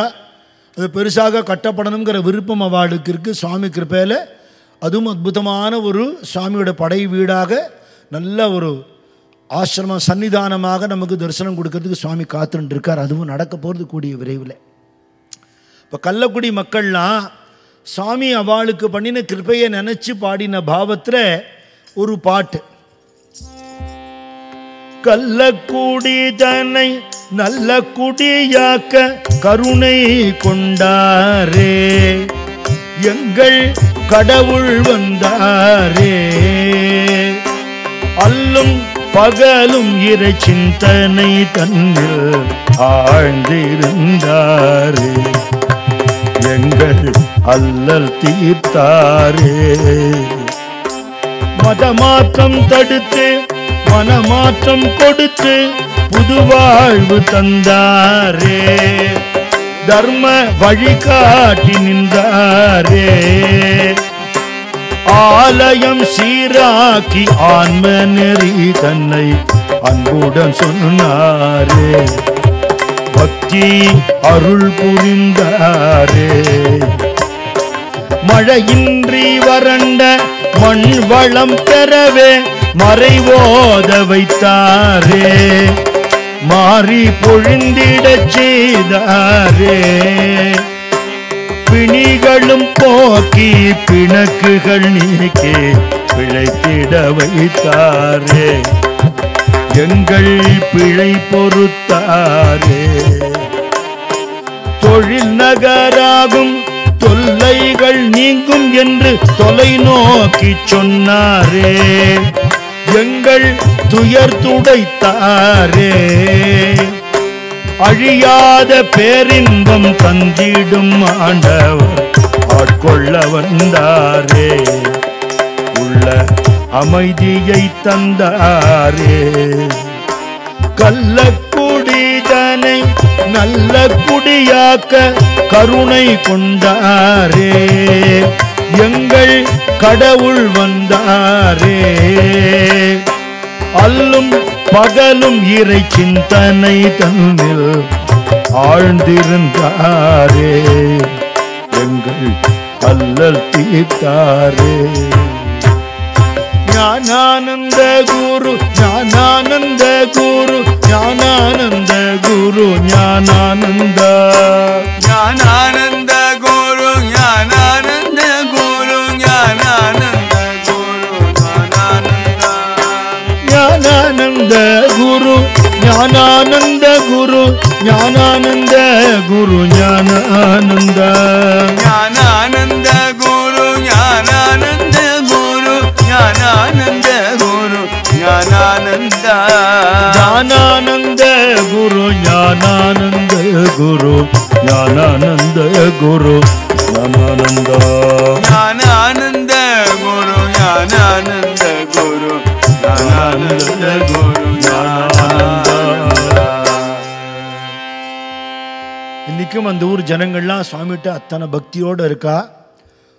லால்குடி பக்கத்தில் இருக்கக்கூடிய க்ஷேத்திரம் கள்ளக்குடிங்கிற டால்மியாபுரம், அவசியமாக அந்த பக்கம் போகிறவா போய் தரிசனம் பண்ணி சுவாமி பாதுகையும் அவர் திருப்பணி பண்ண சிவன் கோயிலையும் தரிசனம் பண்ணிக்கணும். அடுத்ததாக இருக்கிற படை வீடுன்னு சொல்லக்கூடியது ஆட்டையாம்பட்டி. பொதுவாக ஆடுகளை அடைச்சி வைக்கிற இடத்துக்கு பட்டின்னு பேர். கீவாஜா சொல்கிறார், அந்த பட்டியில் இந்த தவராஜ சிங்கம் அடைபட்டு இருந்ததுங்கிற. ஆட்டை அடைக்கிற பட்டியில் சிங்கம் மாறி மறை முழிஞ்சில் மன்னி கிடந்துறங்கும் சீரிய சிங்கம் அறிவுற்று தீவிழித்துன்னு ஆண்டாள் சொல்கிறான். குகையில் படுத்துட்டு இருக்கிற சிங்கம் ஏந்துக்கிறாப்புல கிருஷ்ணானி ஏந்து வந்து ஏங்குறான். அது மாதிரி இந்த தவராஜ சிங்கம் அந்த இடத்துக்கு போச்சு. ஏன் போச்சுன்னா, ஆட்டையாம்பட்டியில் அப்பேற்பட்ட ஒரு க்ஷேத்திர மகிமை இருக்கா. அடிதடி ஊர் அது. அந்த காலத்தில் அந்த ஊருக்காரரே ஒருத்தர் சொன்னார், சாமி இது ஃபேமஸ் பிளேஸ் இல்லை, நொட்டோரியஸ் பிளேஸ்னார். ஆட்டையாம்பட்டியா, கொஞ்சம் தள்ளி நெல்லுப்பா அப்படி சொல்கிற மாதிரி ஒரு பேர் இருந்தது எங்கள் ஊருக்கு. ஆட்டாம்பட்டிக்காரனுக்கு அவனும் பொண்ணு கொடுக்க மாட்டான், வேலை கொடுக்க மாட்டான். அந்த ஊருக்காரரே ஒருத்தர் என்கிட்ட சொன்னார். அந்த ஊரை சீராக்கிறதுக்கு சுவாமி வந்தார். மகான்களோட கருணையை நாம் தெரிஞ்சுக்கணும். திருவண்ணாமலை இன்றைக்கி பெரிய க்ஷேத்திரம், என்றைக்கும் க்ஷேத்திரம் தான், நம்ம கொண்டாடின்னு இருக்கோம். 60-70களில் பயங்கரமான நாஸ்திக இருள் சூழ்ந்திருந்த காலத்தில் ஹிந்தி பேசுகிறாங்கிற ஒரு காரணத்தினாலேயே அடித்து துன்புறுத்தப்பட்டார் யோகிராம் சூரத்குமார் மகாராஜ். பிட்சை எடுத்து சாப்பிட்ற சாப்பாட்டில் மண்ணை கொண்ட போடுவான். பாத்திர கடை வாசலில் படுத்துட்டு இருந்தால் பிளேடால் கிழிப்பாளாம், சுற்றி நின்று அடிப்பாளாம் அந்த மகானை. யாராவது அந்த ஊரில் இருப்பாளா? அவர் வடக்கேந்து இங்கே வந்தவர் தான். வடக்க போனால் நாமாஜி சொல்லுவார், யார் என்னன்னு கேள்வி கேட்காமலே ராம் ராம் ஹரி ஓம்னு சொன்னால் உட்காந்து வச்சு ரொட்டி கொடுத்துருவா, வஸ்திரம் கொடுப்பா. இன்றைக்கும் இந்த மரியாதை இருக்கு. தமிழ்நாட்டில் அப்படி ஒரு காலத்து இருந்திருக்கு. இதுவும் அடியார்கள் அவதாரம் பண்ண பூமி தான். நம்ம போராத வேலை.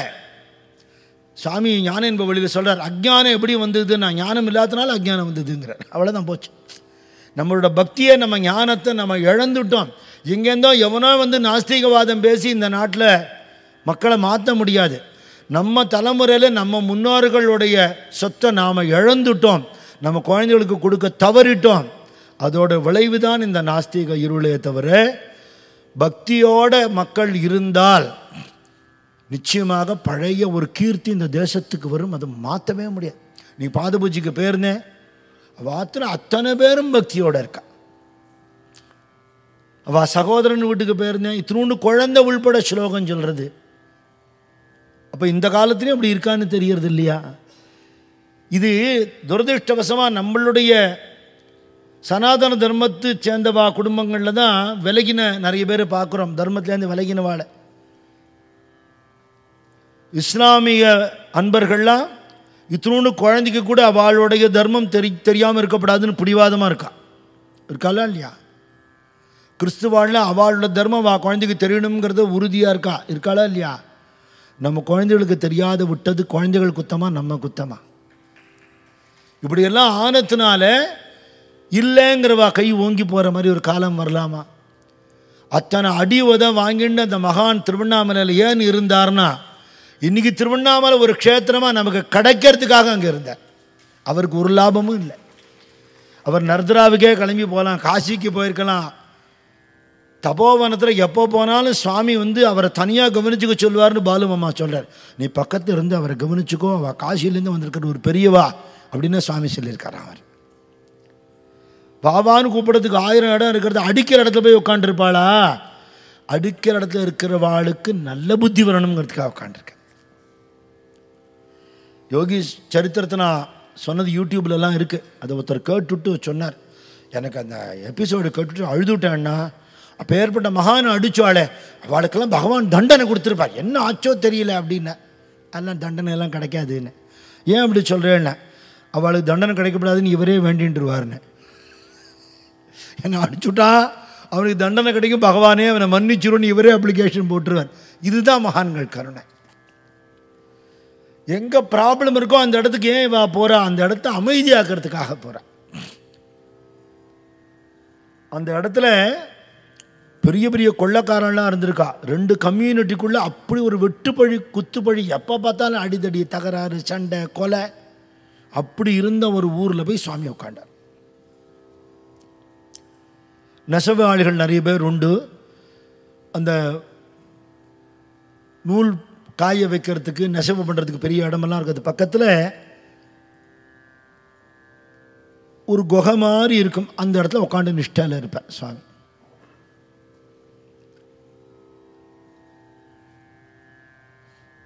ராட்சசாலாம் தபஸ் பண்ணான்னு புராணத்தில் இருக்குது. ஹிரண்யகசிபா பேர்பட்ட தபஸ் பண்ணானோ லோகக்ஷேமத்துக்காக பண்ணா. ராவணன் அப்படி தபஸ் பண்ணியிருக்கான்.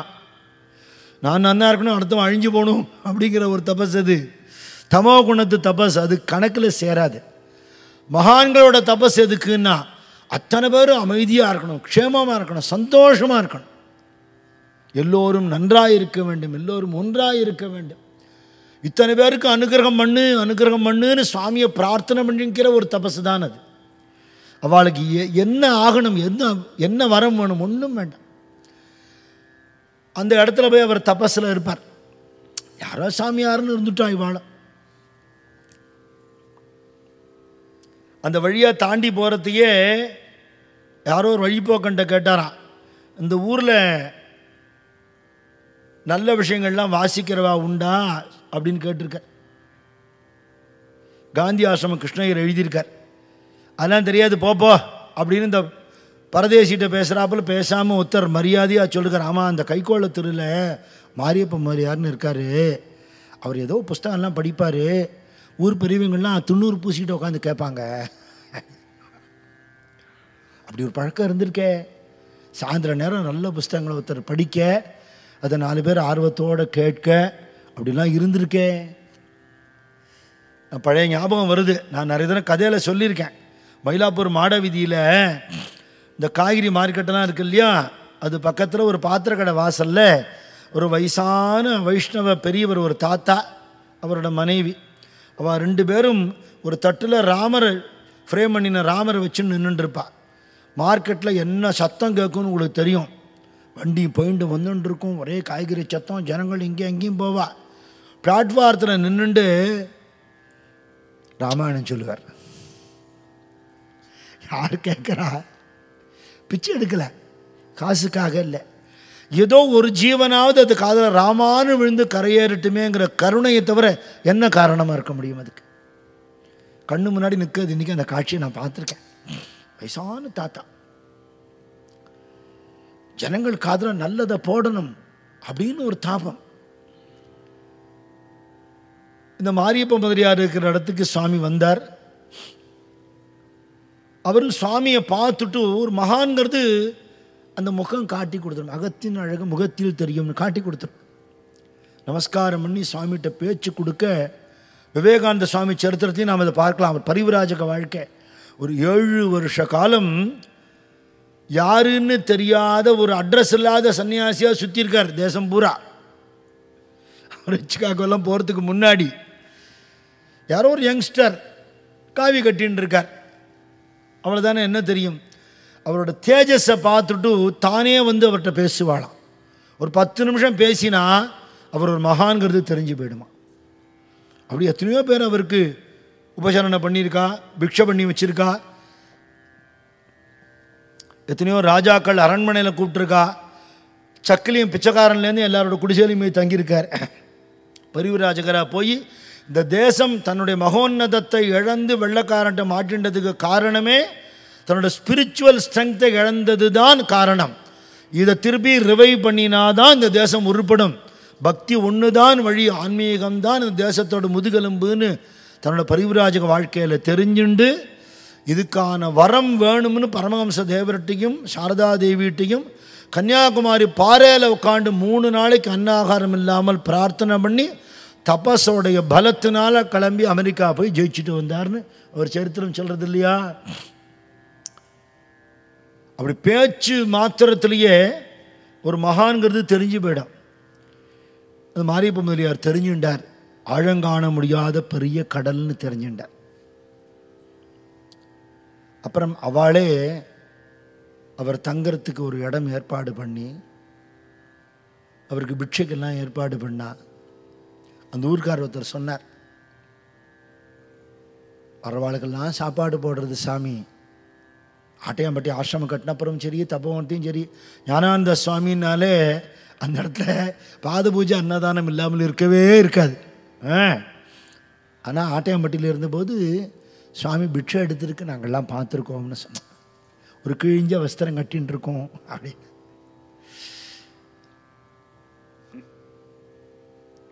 ரசவாத வித்தைன்னு சொல்லக்கூடிய சாதாரண உலோகம் கல்லெல்லாம் ஸ்வர்ணமாக மாத்திர வித்தை உள்பட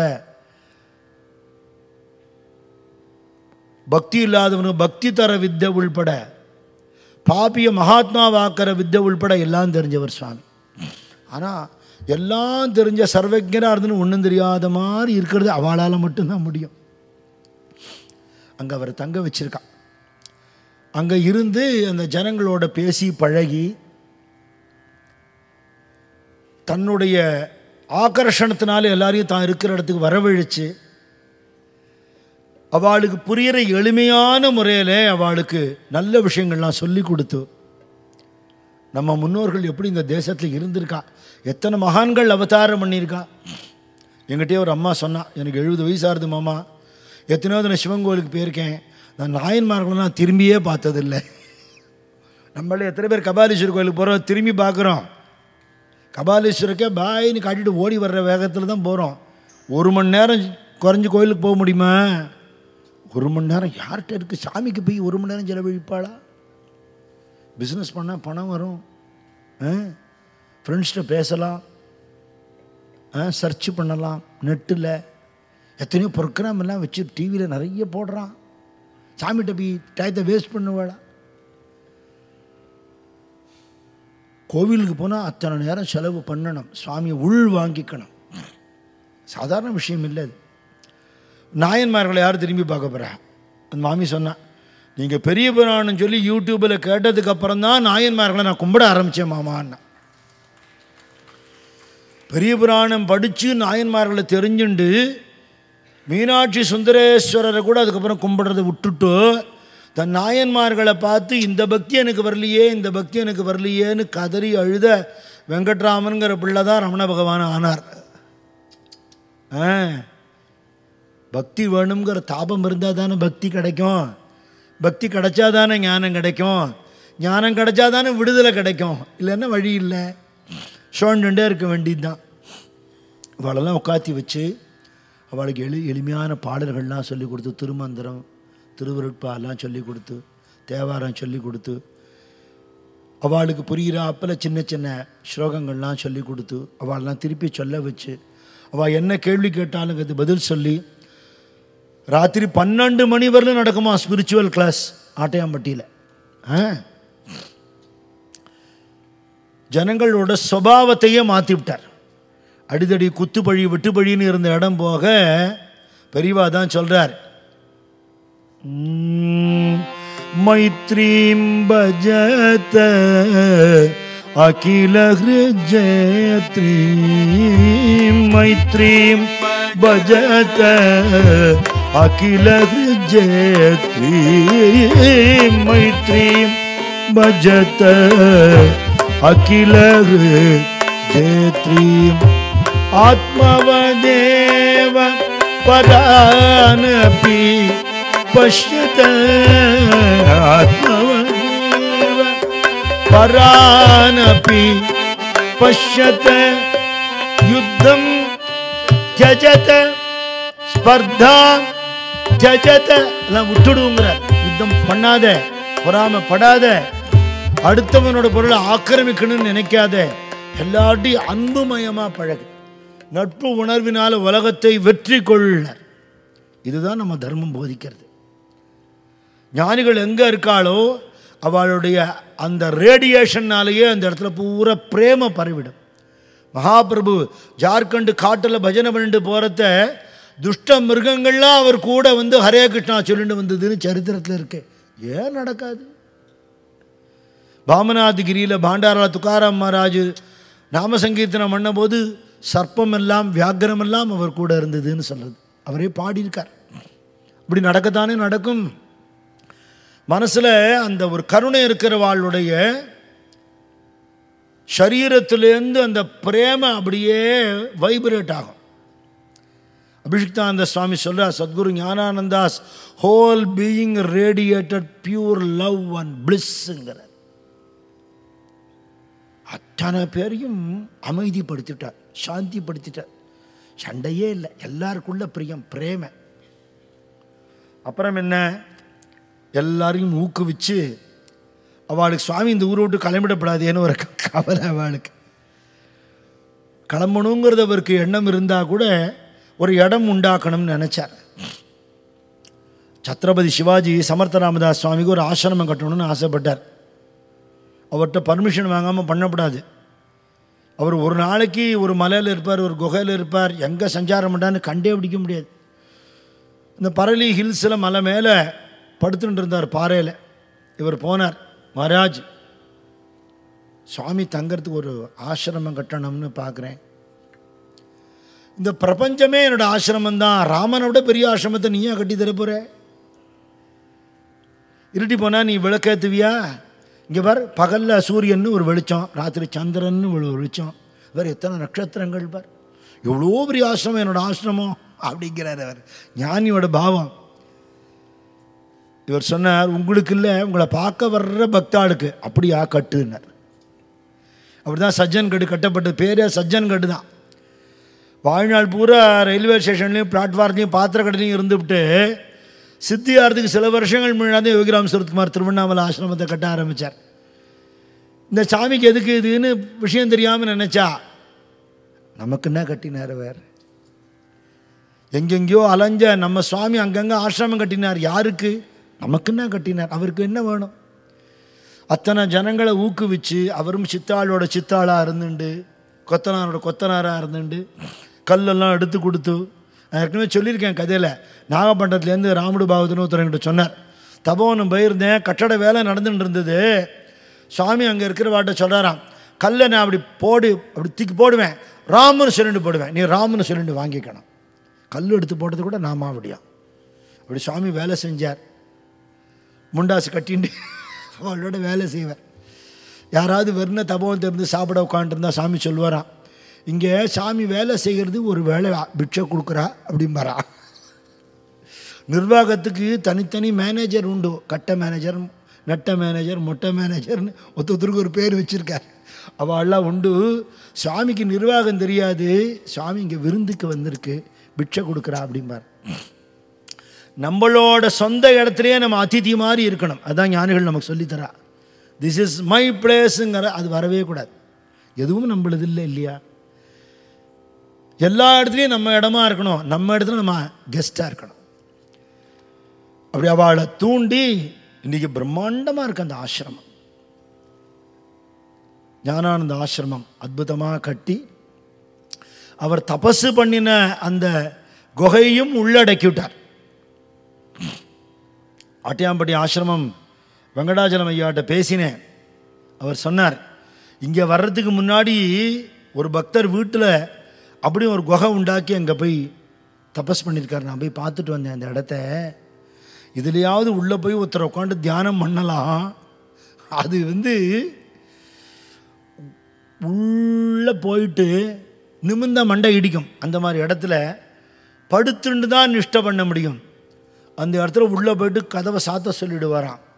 எத்தனை நாள் கழிச்சு வருவார்னு தெரியாதான். அன்ன ஆகாரம் கிடையாது. அப்படி ஒரு நிஷ்டை. இப்படிலாம் இருக்க முடியுமான்னா, சமீப காலத்தில் வாழ்ந்த சாதுராம சுவாமிகள் மாம்பழத்தில் ஒரு ஆற்றுக்கு சாதுர்மாசியத்துக்கு வந்துட்டு, நான் கொஞ்சம் நேரம் படுத்துக்க போகிறேன், நானாக எழுந்திருக்கிற மட்டும் என்னை தொந்தரவு பண்ணக்கூடாதுன்னார். சரிப்பாமா ஊர் ஊராக சுற்றி திருப்பூர் பஜனை பண்ணிட்டு வர்றார். அசந்து போயிருப்பார். தாத்தா படுத்துக்கோங்கன்னுட்டா. மணிக்கணக்காருது, ஒரு நாள் ஆறுது, 2 நாள் ஆறுது, எந்திருக்கவே இல்லை. பயம் வந்துடுத்து அவளுக்கு. ஏதாவது ஒன்றோட ஒன்று ஆயிடுத்துனா போலீஸ் கேஸ் ஆகிடுமேன்னு தோணி போயிடுது. அப்புறம் வேறு வழியில் டாக்டர்லாம் கூப்பிட்டு பார்த்தா இல்லை, அவர் இருக்கார். ஆனால் எல்லாம் நாடி துடிப்பு சலனமெல்லாம் ரொம்ப கம்மியாக இருக்குது. சுவாசம் இருக்கோ இல்லையோன்னு சந்தேகமாக இருக்குது. இல்லை ஏதோ ப்ராப்ளம்னு சொல்லி போலீஸ் கேஸ் ஆகிடுமே பயந்து அவர் எழுப்பிட்டா. ஒரு 2-3 டேஸ்க்கு அப்புறம் ரொம்ப நேரம் கழிச்சு கண்ணை திறந்து பார்த்து, நான் தான் எழுப்ப வேண்டான்னு சொன்னேனேன்னாராம். நிஷ்டை. லாட்டு மகராஜன் சுவாமி அத்புதானந்தர்னு இருந்தார். அவர் எப்போ பார்த்தாலும் கொசுவலைக்குள்ளே தூங்கிகிட்டே இருக்க மாதிரி இருக்குமா. தியானம் பண்ணிகிட்டே இருப்பேன். எப்போ பார்த்தாலும் தியானம் பண்ணால் யாருக்கும் புரியாது. பாவம் தூங்கிகிட்டே இருக்காருன்னு நினைப்பா. தூங்காமல் தூங்கி சுகம் பெறுவது எக்காலம்னு சித்தர்கள் சொன்ன நிலை நமக்கு தெரியாது. நம்ம தியானம் பண்ணால் நமக்கு தூக்கம் வருது. அவளுக்கு தூக்கம் மாதிரி அவள் தியானம் பண்ணுறா. அதான் நமக்கு அவளுக்கு உள்ள வித்தியாசம். அப்படி அந்த இடத்துல தியானம் பண்ணியிருக்கார். இப்போ ஆட்டையாம்பட்டியில் அவரோட இடத்துலையே, அந்த ஆசிரமத்திலேயே கீழே அவர் நிஷ்டை பண்ணின அந்த குகையும் இருக்குது. ஒரு விக்னேஸ்வர பகவானும் ஒரு வேலும் அங்கே சுவாமி வச்சுருக்கார். அவரோட ஸ்ரீ பாதுகைகள் இருக்குது. முக்கியமாக சுவாமி போகிற இடத்துலலாம் 4 திருமேனி வைப்பார். ஆமாம், பூழியர்கோன் வெப்பொழித்த புகழியர்கோன் கழல் போற்றி, ஆழிமிசை கல்மிதப்பில் அணைந்த பிரானடி போற்றி, வாழி திருநாவலூர்வன் தொண்டர் பதம் போற்றி, ஊழிமலி திருவாத ஊரா திருத்தாள் போற்றி போற்றி. பாண்டியனோட வெப்பு நோய் தீர்த்தவர், புழியர்கோன் வெப்பொழித்த புகழியர்கோன் சீர்காழி ஞானசம்பந்தர். பல்லவன் கல்லை கட்டி போட்டான் அப்பர் சுவாமிகளை சமுத்திரத்தில். ஆழிமிசை கல் மிதப்பில் அணைந்த பிரான் அடி போற்றி அந்த கல்லையும் மிதக்க வச்சார். நிருளப மகாராஜா தான் சொல்கிறார், அபங்கத்தை கல்லை கட்டி போட்டுட்டா ராமேஸ்வர பட்டெல்லாம், ஆனால் முழுக வேண்டிய கல் மிதந்துதே துக்காரா மகாராஜ் குருநாதா, ஒரு முழுக வேண்டிய காகிதம் மிதந்துதே, கல் மிதந்துதே, அதை உத்தாரணம் பண்ண நீ என்ன உத்தாரணம் பண்ண மாட்டியா? ஒரு ஜடத்தை நீ உத்தாரணம் பண்ணியே, நான் மண்டு தானே ஜடம் இல்லையே, என்ன உத்தாரணம் பண்ண மாட்டியா? வாழி திருநாவலூர் வன்தொண்டர் பதம் போற்று. பகவானை நிந்தாஸ்துதி பண்ணக்கூடிய வன்தொண்டரான சுந்தரமூர்த்தி சுவாமி. ஊழிமலை திருவாத ஊரார் போற்றி போற்றி. எத்தனை ஊழி காலம் வந்தாலும் அழியவே அழியாத நடராஜ பெருமானோட கலந்த மாணிக்க வாசகர். எத்தனை கல்பகோட்டி காலமானாலும் அழிய முடியாது. ஏன்னா அழியாத தெய்வத்தோட கலந்துட்டாரோ இல்லையோ. எங்கே நடராஜர் சன்னதி இருக்கோ இந்த பக்கம் சிவகாமி, இந்த பக்கம் மாணிக்க வாசகர் இல்லாமல் பார்க்கவே முடியாது. இந்த நால்வர் அங்கே வச்சிருக்கார் சுவாமி இன்றைக்கும். அங்கே ஜட்டாதாரியாக தான் சுவாமி இருந்தார் ஆட்டியாம்பட்டியில். முதல்ல அவரை ஜட்டாதாரியாக தரிசனம் பண்ணவா நிறைய பேர் உண்டு. விடிகார்த்தால் சூரிய உதயத்துக்கு முன்னாடி ஸ்நானம் பண்ண போயிடுவார். ஒரு இறங்கு கணத்தில் குளிப்பாராம். ஜடையை அப்படி பிரித்து விட்டுட்டு குளித்தார்னா அந்த பெரிய கிணறு அதோட சர்ஃபேஸ் பூரா சுவாமியோட ஜடை பரவி இருக்குமா. நடுவில் அவர் முகம் தெரியும். ரொம்ப நேரம் குளிப்பாராம். குளிச்சுட்டு அப்புறம் படி ஏறி கிணத்துல அப்படி படி இறங்குறாப்பில் இருக்கும் இறங்கு கிணறு. ஏறி மேலே ஜடையை அப்படி தலையை அப்படி சுற்றினார்னா அது வழியாக பரமேஸ்வரனுடைய சிரசுலேருந்து கங்கை வராப்பில் கலக்கலன்னு ஜலம் வரும். அப்படி நடந்து போகிறத கூட நிறைய பசங்கள்லாம் வருவா. பாரதியாரும் பாண்டிச்சேரியில் குழந்தைகள்லாம் அவர் பின்னாடியே குள்ளச்சாமி பின்னாடியே சுத்தும்னு எழுதுகிறார். பாகவதத்தை சுகபிரம்ம ஆவிர்பவிச்சார்னு சொல்லும்போது குழந்தைகளோடு வந்தார்னு தான் சொல்லப்படுறது. கள்ளக்கபடம் இல்லாத குழந்தைகளுக்கு தான் ஞானிகளுக்கு சம்பந்தம் உண்டு. அப்படி வரும்போது அவளுக்கு சின்ன சின்ன நாமாவளி எல்லாம் பாடி அவளுக்கெல்லாம் சொல்லிக் கொடுப்பாரு. சும்மாவே இருக்கக்கூடாது சுவாமிக்கு. அத்தனை பேர் கூடவே நாமாவளி எல்லாம் பாடுவாளாம். गंगाधरा गौरी मनोहर गंगाधरा गौरी मनोहरा गंगाधरा गौरी मनोहरा गंगाधरा गौरी मनोहरा गिरिजा कांता सदा शिवा गिरिजा कांता सदा शिवा गिरिजा कांता सदा शिवा गिरिजा कांता सदा शिवा गिरिजा कांता सदा शिवा गिरिजा कांता सदा शिवा महादेवा सदा शिवा महादेवा सदा शिवा गंगाधरा गौरी मनोहर गंगाधरा गौरी मनोहर गिरिजा कांता सदा शिवा गिरिजा कांता सदा शिवा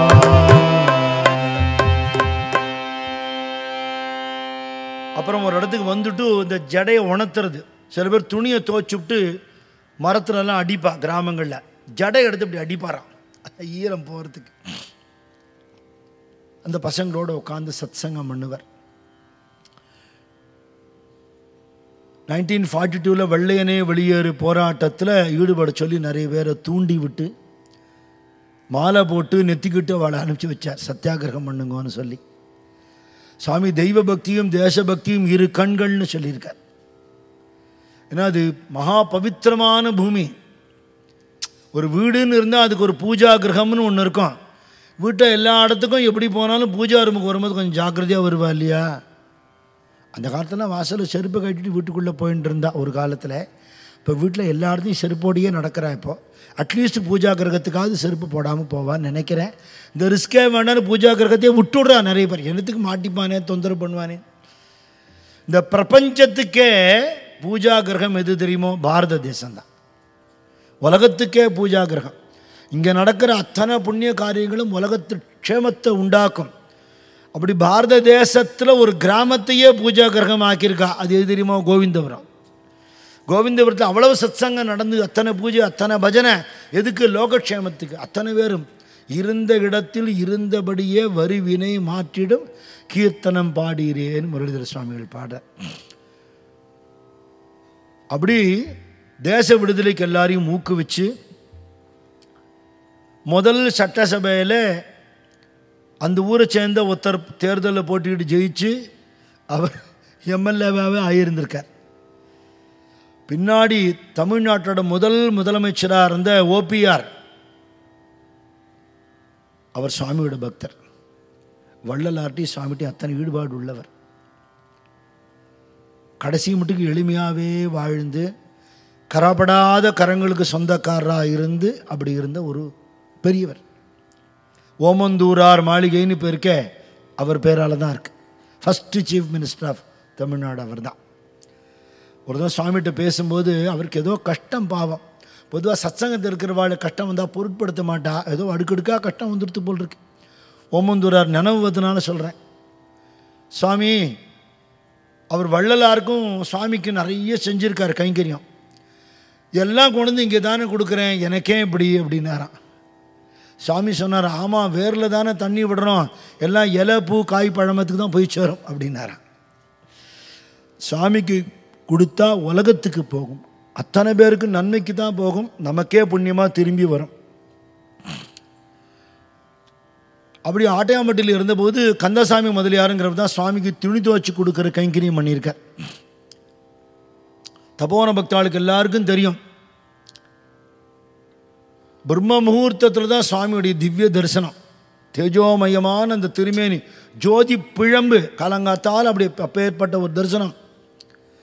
இவரும் வெடிகார்த்தால் 4 மணிக்கெல்லாம் போயிடு வரான். சுவாமிக்கு என்ன சர்வீஸ் பண்ணணுமோ பண்ணிட்டு வஸ்திரம் துவச்சி கொடுக்குற கைங்கரியம் பண்ணியிருக்கார். ஒரு நாளைக்கு இந்த ஆட்டையாம்பட்டி கோழி அதுக்கு என்ன ப்ராப்ளமோ தெரியல, 12 மணிக்கு கூவிடுத்தோம்.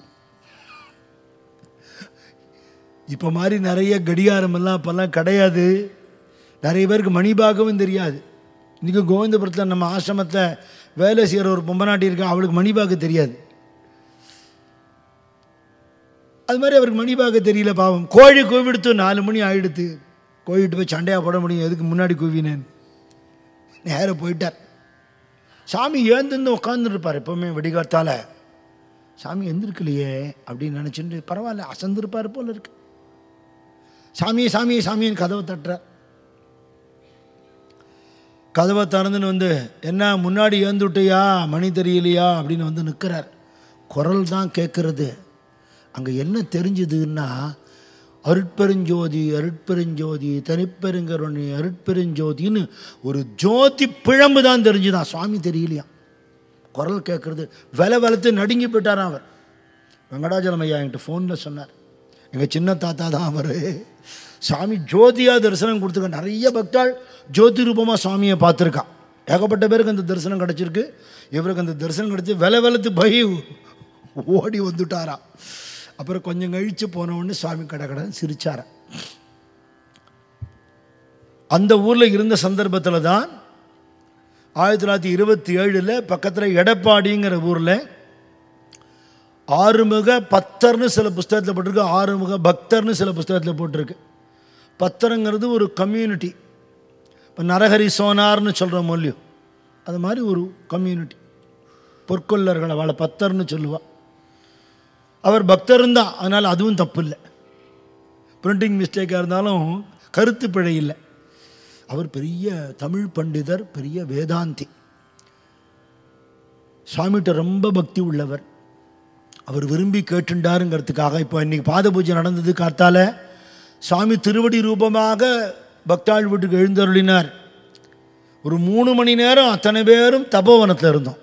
ஆனந்தமாக அந்த தினசரி வழிபாடை பாடி, தபோவன தினசரி வழிபாடுக்கு நான் ஒரு பேர் வச்சுருக்கேன் தெரியுமோ, ஞானானந்த வேதம்னு பேர். அதுக்கு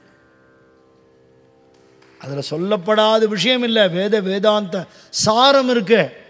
தினசரி வழிபாடு தினம் ஒருத்தர் படிச்சுட்டாலே போரும், வேறு ஆன்மீக சாதனையை வேண்டவே வேண்டாம். சாமி உள்ளேருந்து அனுகிரகம் பண்ணுவார், ஒத்தொத்தரையும் பக்தி பழமாக ஞானியாக மாற்றிடுவார். அப்பேற்பட்ட கிரந்தம். அதை ஒரு வீட்லேயும் பாராயணம் பண்ணுற பாக்கியம் அவளுக்கு கிடைக்கணும். திருவடி பூஜை அவள் வீட்டில் நடக்கணுங்கிறதுக்கு தான் மகாரண்யம் முரளிதர சுவாமிஜி சொல்லி நாங்கள் வீடுகளுக்கு சுவாமி திருவடியை கொண்டு வந்து இந்த தினசரி வழிபாடு பாடலை பாடுறோம். இன்னைக்கு காத்தால நங்கநல்லூரில் நடந்தது. இந்த மாத கடைசி 23ஆம் தேதி வில்லிவாகத்து ஒரு வீட்டில் நடக்கிறது. யாருக்கு வேணுமோ அதில் வந்து கலந்துக்கலாம். உங்கள் வீட்லேயும் நீங்கள் ஏற்பாடு பண்ணிக்கலாம். இந்த தினசரி வழிபாடெல்லாம் ஆட்டையாம்பட்டிக்கு ஒன்று போட்டு கொடுத்துருக்கார். இப்போ நம்ம தபோவனத்தில் பாடுறது நிறைய ஆச்சாரியால் பகவத்பாதால் ஸ்லோகங்கள்லாம் இருக்குது. அவளுக்கு நிறைய தமிழ்லையே வேதவியாசர் மேலே தமிழில், ஆச்சாரியால் மேலே தமிழில் அப்படிலாம் பாடல்கள்லாம் எடுத்து அவளுக்கு பாராயணம் பண்ணுறதுக்கு சுலபமாக நோட் புக்கில் சுவாமி எழுதி கொடுத்து அதை அவள் பிரிண்ட் பண்ணி இன்றைக்கும் சொல்லிகிட்டு இருக்கா, வழிபட்டுன்னு இருக்கா. இந்த ஆறுமுக பத்தருடைய பாக்கியத்தினால சுவாமி பிரத்யக்ஷமாகவே ஒரு சித்திரை 1ஆம் தேதி 1927ஆம் வருஷம் வீட்டுக்கு வந்தார்னு எழுதியிருக்கார். ரொம்ப சந்தோஷப்பட்டு சுவாமிக்கு திருவடி பூஜை எல்லாம் பண்ணி ஸ்வாகத்தம் கொடுத்து உள்ளே கூப்பிட்டு பிரம்மானந்தர் சொல்கிறார், குருநாதர் வீட்டுக்கு வந்துட்டார்னு எப்படி இருக்கணும் தெரியுமா? आज सकी मेरे सद्गुरु गराये, आज सकी मेरे सद्गुरु गराये, मेरे मन में आनंद भयो रे, मेरे मन में आनंद भयो रे, दर्शन से सब पाप विनाश, दर्शन से सब पाप विनाश, दुख दरिद्र सब दूर गयो रे, दुख दरिद्र सब दूर गयो रे, अमृत वचन सुनत तमन्ना चोरे, अमृत वचन सुन तम नाशोरे, गढ़ बीदर प्रभु पायलयो रे, घट भीतर प्रभु पायलयो रे, आज सखी मेरे सद्गुरु गराये, मेरे मन में आनंद भयो रे. என் வீட்டுக்கு குருநாதர் எழுந்தருளினார். ஆஜ் சக்கி மேரே சத்குரு கராயே. பேர்பட்ட சந்தோஷம். பரபிரம்மம் வீட்டுக்கு வந்திருக்கு. மேரே மனுமே ஆனந்த பயோ, பரமானந்தம். கண்ணால பார்த்த உடனே அத்தனை பாபம் போயிடுத்து. தர்சன சே சபு பாப விநாசே, துக்க தரித்திர சபு தூரு கயோர். எல்லாம் ஓடி போயிடுது. துக்கம் கிடையாது, தரித்திரம் கிடையாது. இனிமே அனுகிரகம்தான். அந்த அமிர்த வச்சனத்தினால, அதை கேட்டதுனால என் மனசில் இருக்கிற தமசுங்கிற இருட்டு போயிடுது. எனக்குள்ளுக்குள்ளே இருக்கிற பரபிரம்ம ஸ்வரூபம் அவர் கருணையால் வெளிப்பட்டது. ஜென்ம ஜென்மமாக இருந்த சந்தேகங்கள்லாம் பொடி பொடியாக போயிடுது. இந்த வாழ்க்கையில் இருக்கக்கூடிய வேதனைகள், தாபங்கள், கஷ்டங்கள்லாம் நீங்கிடுத்து. எனக்கு பிரம்மானந்தம் ஏற்பட்டு போயிடுச்சுங்கிற அப்படி ஒரு ஆனந்தம் எடப்பாடி ஆறுமுக பத்தருக்கு. சுவாமியை வர்ணித்து பாடுறார். நித்யன் நிர்மலன் நிராமயன் பூர்ணன், அழியாத பரம்பொருள், ஒரு விதமான கல்மஷம் இல்லாதவர், துக்கம் இல்லாதவர், பரிபூர்ண ஸ்வரூபம், சுத்த பரஞ்சுடர் ஸ்வயம் பிரகாசம். இந்த வெளிச்சமெல்லாம்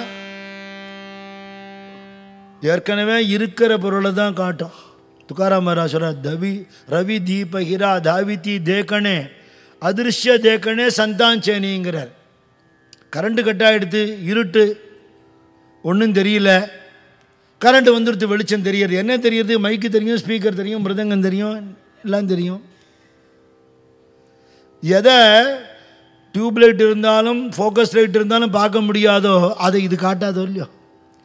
இந்த கண்ணால் பார்க்க முடியாத பொருள் எதுவோ அதை காட்டக்கூடியவ மகான்கள்ங்கிற. அதிருஷ்ய தேக்கனே சந்தாஞ்சேனி தியாச்சா மகிமா காய வண்ணுமி பாமர். உன்னோட ஆத்ம ஜோதியை காட்டுவா, பரம்பொருளை காட்டுவா, இதோ பார் அப்படின்னா தெய்வம் நின்று காட்சி கொடுக்கும் மகான்கள் சொல்லிட்டான்னா. அதனால சுத்த பரஞ்சுடர் ஸ்வயம் பிரகாசன் ஞாலம் வணங்கும் ஞானானந்தமாய் உலகெல்லாம் உணரும் உண்மை அறிவாய். சாமி சொல்றார், 5 அறிவுனால இதை தெரிஞ்சுனே அதை தெரிஞ்சுனேங்கிறான். 5 அறிவை தெரிஞ்சுக்கிறதுக்கு காரணமான 6வது அறிவை ஒருத்தன் தெரிஞ்சுக்க வேண்டாமா? இயல் அறிவு, இசையறிவு, ஐயறிவு எல்லாம் அயல் அறிவுங்கிற. சரீரத்துக்கு வெளியில் உள்ளது அறிவை அறியும் அறிவு வேண்டும்ங்கிறார். அது எப்படி கிடைக்கும்? அன்பாகி அறிவாயிருங்கிறார். நீ எப்பவும் அன்பாக இருக்கிறதுன்னு வச்சுக்கோ, எல்லார்ட்டையும் எந்த நேரத்திலையும் அந்த நிஜமான அறிவுங்கிறது உனக்கு ஏற்பட்டு போயிடும். அன்பு இருக்கிறவாளுக்கு தான் அறிவு வருங்கிற. இதை எனக்கு சொல்லி கொடுத்தார். ஆறுமுகப்பத்தில் எழுதின பாட்டு. உலகெல்லாம் உணரும் உண்மை அறிவாய் அறம்பொருள் இன்பம் அழியா வீடன திறம்பட காட்டிய செம்மை நெறியினல். அறம்பொருள் இன்பம் வீடுன்னு சொல்ல மாதிரி தர்மம் அர்த்தம் காமம் மோட்சம் அப்படின்னா என்ன சொல்லுவா? தர்மத்தோட அறத்தோட வாழணும், அப்புறம் தர்மத்தோட பொருள் ஈட்டணும் அர்த்தம், தர்மத்தோட வாழ்க்கையில் இருக்கிற சுகங்களை அனுபவிக்கணும் காமம். அப்படி இருந்துட்டா நமக்கு மோட்சம் கிடைக்கும். பணங்காசு சேர்த்துட்டு வாழ்க்கையில் இருக்கிற சுகத்தை மட்டும் அனுபவிக்கிறதுன்னு ஒருத்தன் இருந்துட்டான்னா இதை தாண்டி அவன் எங்கேருந்து போவான்? இது எப்படி இருக்குன்னா, நல்லா பற்றி எரியறது ஒரு வீடு, கொஞ்சம் பெட்ரோலை விட்டுருங்க அணைஞ்சு போயிடுன்னா என்ன ஆகும்? அடையுமோ? இன்னும் பற்றி எரியும் இல்லையா? ஆசைக்கு ஏது அளவு?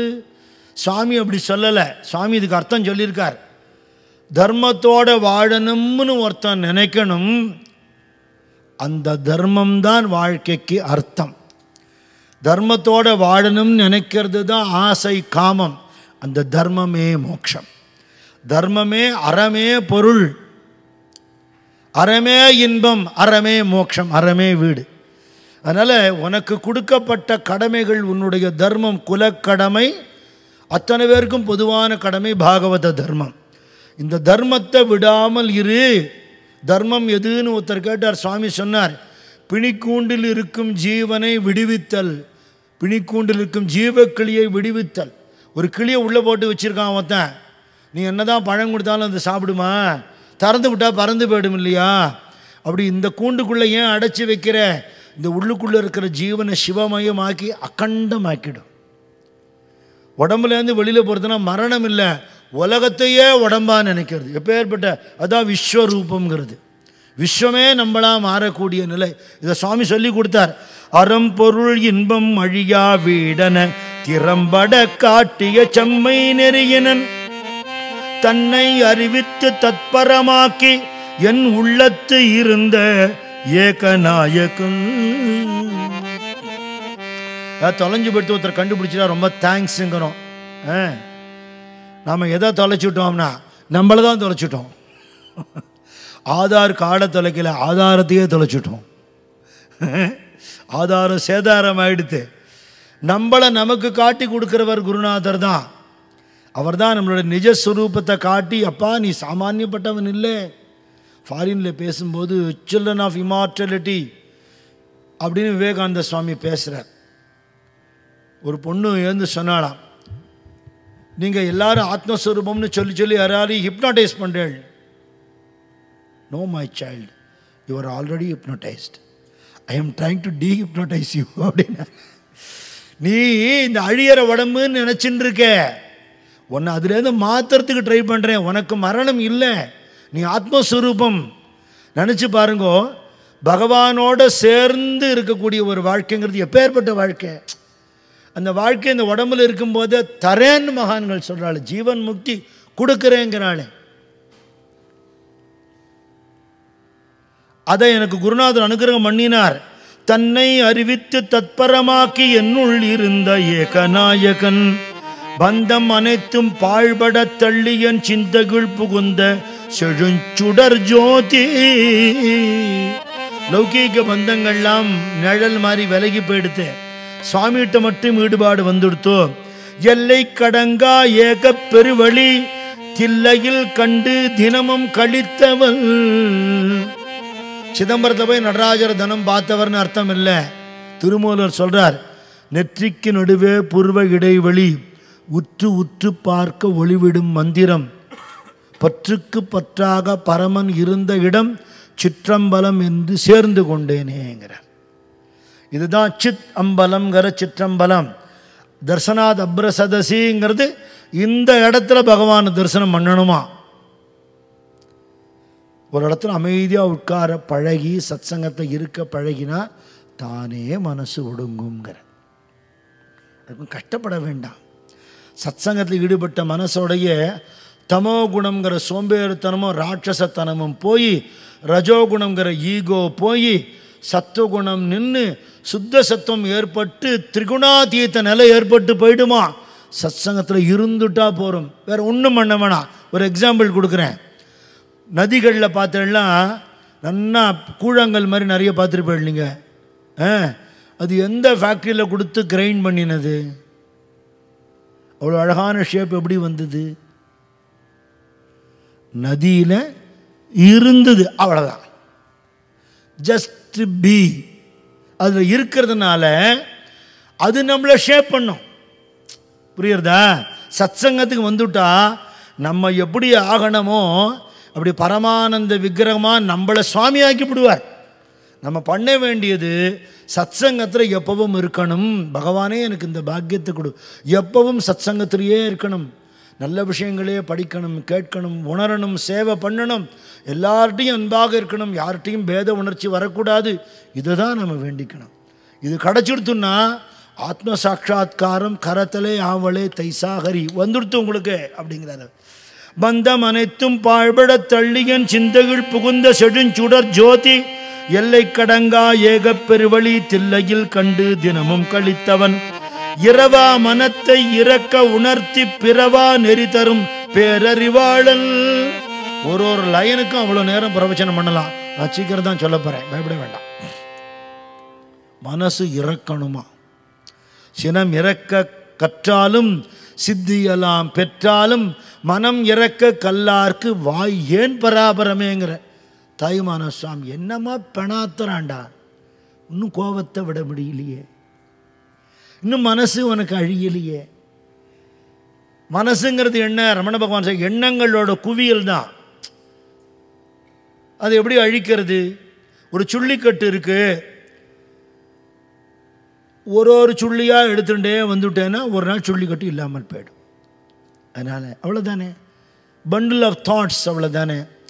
அந்த வேண்டாத விஷயங்களில் ஈடுபடுறதை நிறுத்தி வேண்டின சத்து விஷயங்களில் இருக்க இருக்க இருக்க தானே சத்து உள்ள வந்து அசத்து நீங்கிடும். அவ்வளோதான். மனசில் ஏற்படுற எண்ணங்கள் எப்படி இருக்கணுமா? மோகரா புலலால் ஞானேஸ்வர மகாராஜ் சொல்கிறார், ஒரு முல்லை கொடி நட்டு வச்சேன், அது அப்படி வளர்ந்து ககனாவரி அப்படி வளர்ந்து மேலே போச்சு. அதில் அப்படி கொல்லுன்னு மோகரா புலலை அப்படி பூத்துது. அது அத்தனையும் பறித்து விட்டல் சரணத்தில் போட்டுவிட்டேங்கிற. என்ன தோட்டத்தை பற்றியா மாவுலி பேசுகிறார்? இல்லை, உள்ளுக்குள்ள எண்ணங்கள்லாம் தெய்வீக மனத்தோட மலரணும். மலர்ற எண்ணங்கள்லாம் பறித்து பகவான் சரணத்தில் போடணும். அவ்வளோதான் விஷயம். ஒரு தாட்டு வரும்போதும் இது பகவானுக்கு சம்மதமா? என்னுடைய ஹிருதயத்துக்குள்ளே சுவாமி உட்காண்டிருக்கார், சுவாமி வரப்போறார் அப்படின்னு சொன்னோன்னே வீட்டை எவ்வளோ க்ளீன் பண்ணுறோம், சுத்தமாக வச்சுருக்கோம் இல்லையா? அசுத்தமான இடத்த சுவாமி எழுந்துடக்கூடாதுன்னு நினைக்கிறோம் இல்லையா? அப்போ இதை நம்ம சுத்தமாக வச்சுக்க வேண்டியது நம்ம கேர்ஃபுல்லாக இருக்கணும் இல்லையா? சுவாமி எழுந்தருள் விட்டா. ஆனால் ஒருபடி மேலே அபிராம பட்டர் சொல்கிறார், வருந்தா வகை என் மனத்தே வந்து புகுந்து இருந்தால் பழைய இருப்பிடமாகங்கிறார். கெஸ்ட்டு வரணும்னா வீடை க்ளீன் பண்ணணும்யா. ஊர்லேருந்து எங்கள் அம்மா வரப்போகிறா, நான் க்ளீன் பண்ண வேண்டாம், அழுக்காகவே இருந்தால் கூட ஏன்டா இப்படி வச்சுருக்கேன்னு ஒரு வார்த்தை கேட்பா, அவளே தொடப்பத்தை எடுத்து பெருக்கி விடுவா. அதனால் குருநாதர் யார்? நமக்கு அம்மா தானே. சுவாமி வாங்கோன்னு கூப்பிட்டுட்டா போகிறோம், அவரே க்ளீன் பண்ணிவிடுவார். எவ்வளோ பாபம் இருந்தாலும் ஹரத்தில சத்குருமாய, அத்தனை பாபத்தையும் குரு தீர்த்துருவார். அப்படி சுத்தமாக்கினார். என் மனசு இறந்து விட்டதுங்கிறார். மனசு லயம் அடைகிறது, மனோலயம். அது நமக்கெல்லாம் தெரியும். ஒரு பஜனை பண்ணால் கேட்டுட்டோம், மனோலயம். ஒரு இன்ஸ்ட்ருமெண்டல் மியூசிக், மனோலயம். ஒரு நல்ல சத்சங்கத்துக்கு போகிற மனோலயம். மனோலயம்னு என்ன அர்த்தம்? ரொம்ப வைப்ரேட் ஆகாமல் மனசு இங்கங்கே சுத்தாமல் ஒரு இடத்துல இருக்கிறது, இது மனோலயம். அப்புறம் என்ன, வாசலுக்கு போனவுடனே திருப்பியும் ஆரம்பிச்சிடும் இல்லையா? நான் எங்கேயும் போல, இங்கே தான் இருந்தேன் அப்படின்னு காட்டிடும். இந்த மனோலயம் ஏற்பட்டு ஏற்பட்டு ஏற்பட்டு மனோ நாசம் ஏற்படணும். மனசுங்கிறது அழிஞ்சு போகணும். அப்படின்னா என்ன அர்த்தம்? மனசுங்கிறது ஆத்மஸ்வரூபத்தோட கலந்து போகணும்னு அர்த்தம். அது குரு கிருபையால் நடக்கும். யோகிராம் சுரத்குமார் சுவாமி சொல்கிறார், நிறைய புஸ்தகங்களை படிக்கிறது, ஆத்ம சாதனை பண்ணுறது, குரு கிருபை நிறைய சொல்லுவா. பட் நான் சொல்கிறேன், குரு கிருபை மட்டும் போருங்கிறது. குரு கிருபை மட்டும் போகிறோம். நீ எல்லாம் புஸ்தகத்தெல்லாம் படித்து மண்டையை குழப்பிக்காத, சாதனை பண்ணேன்னு சொல்லி வேதனைப்படாத, உன்னால் ஒன்றும் முடியாது. குரு கிருபைக்கு பிரார்த்தனை பண்ணு, குரு சேவை பண்ணு, குரு தியானம் பண்ணு, அள்ளி கொடுத்து விடுவார் உனக்கு. அதுக்கு தானே அவர் அவதாரம் பண்ணதே.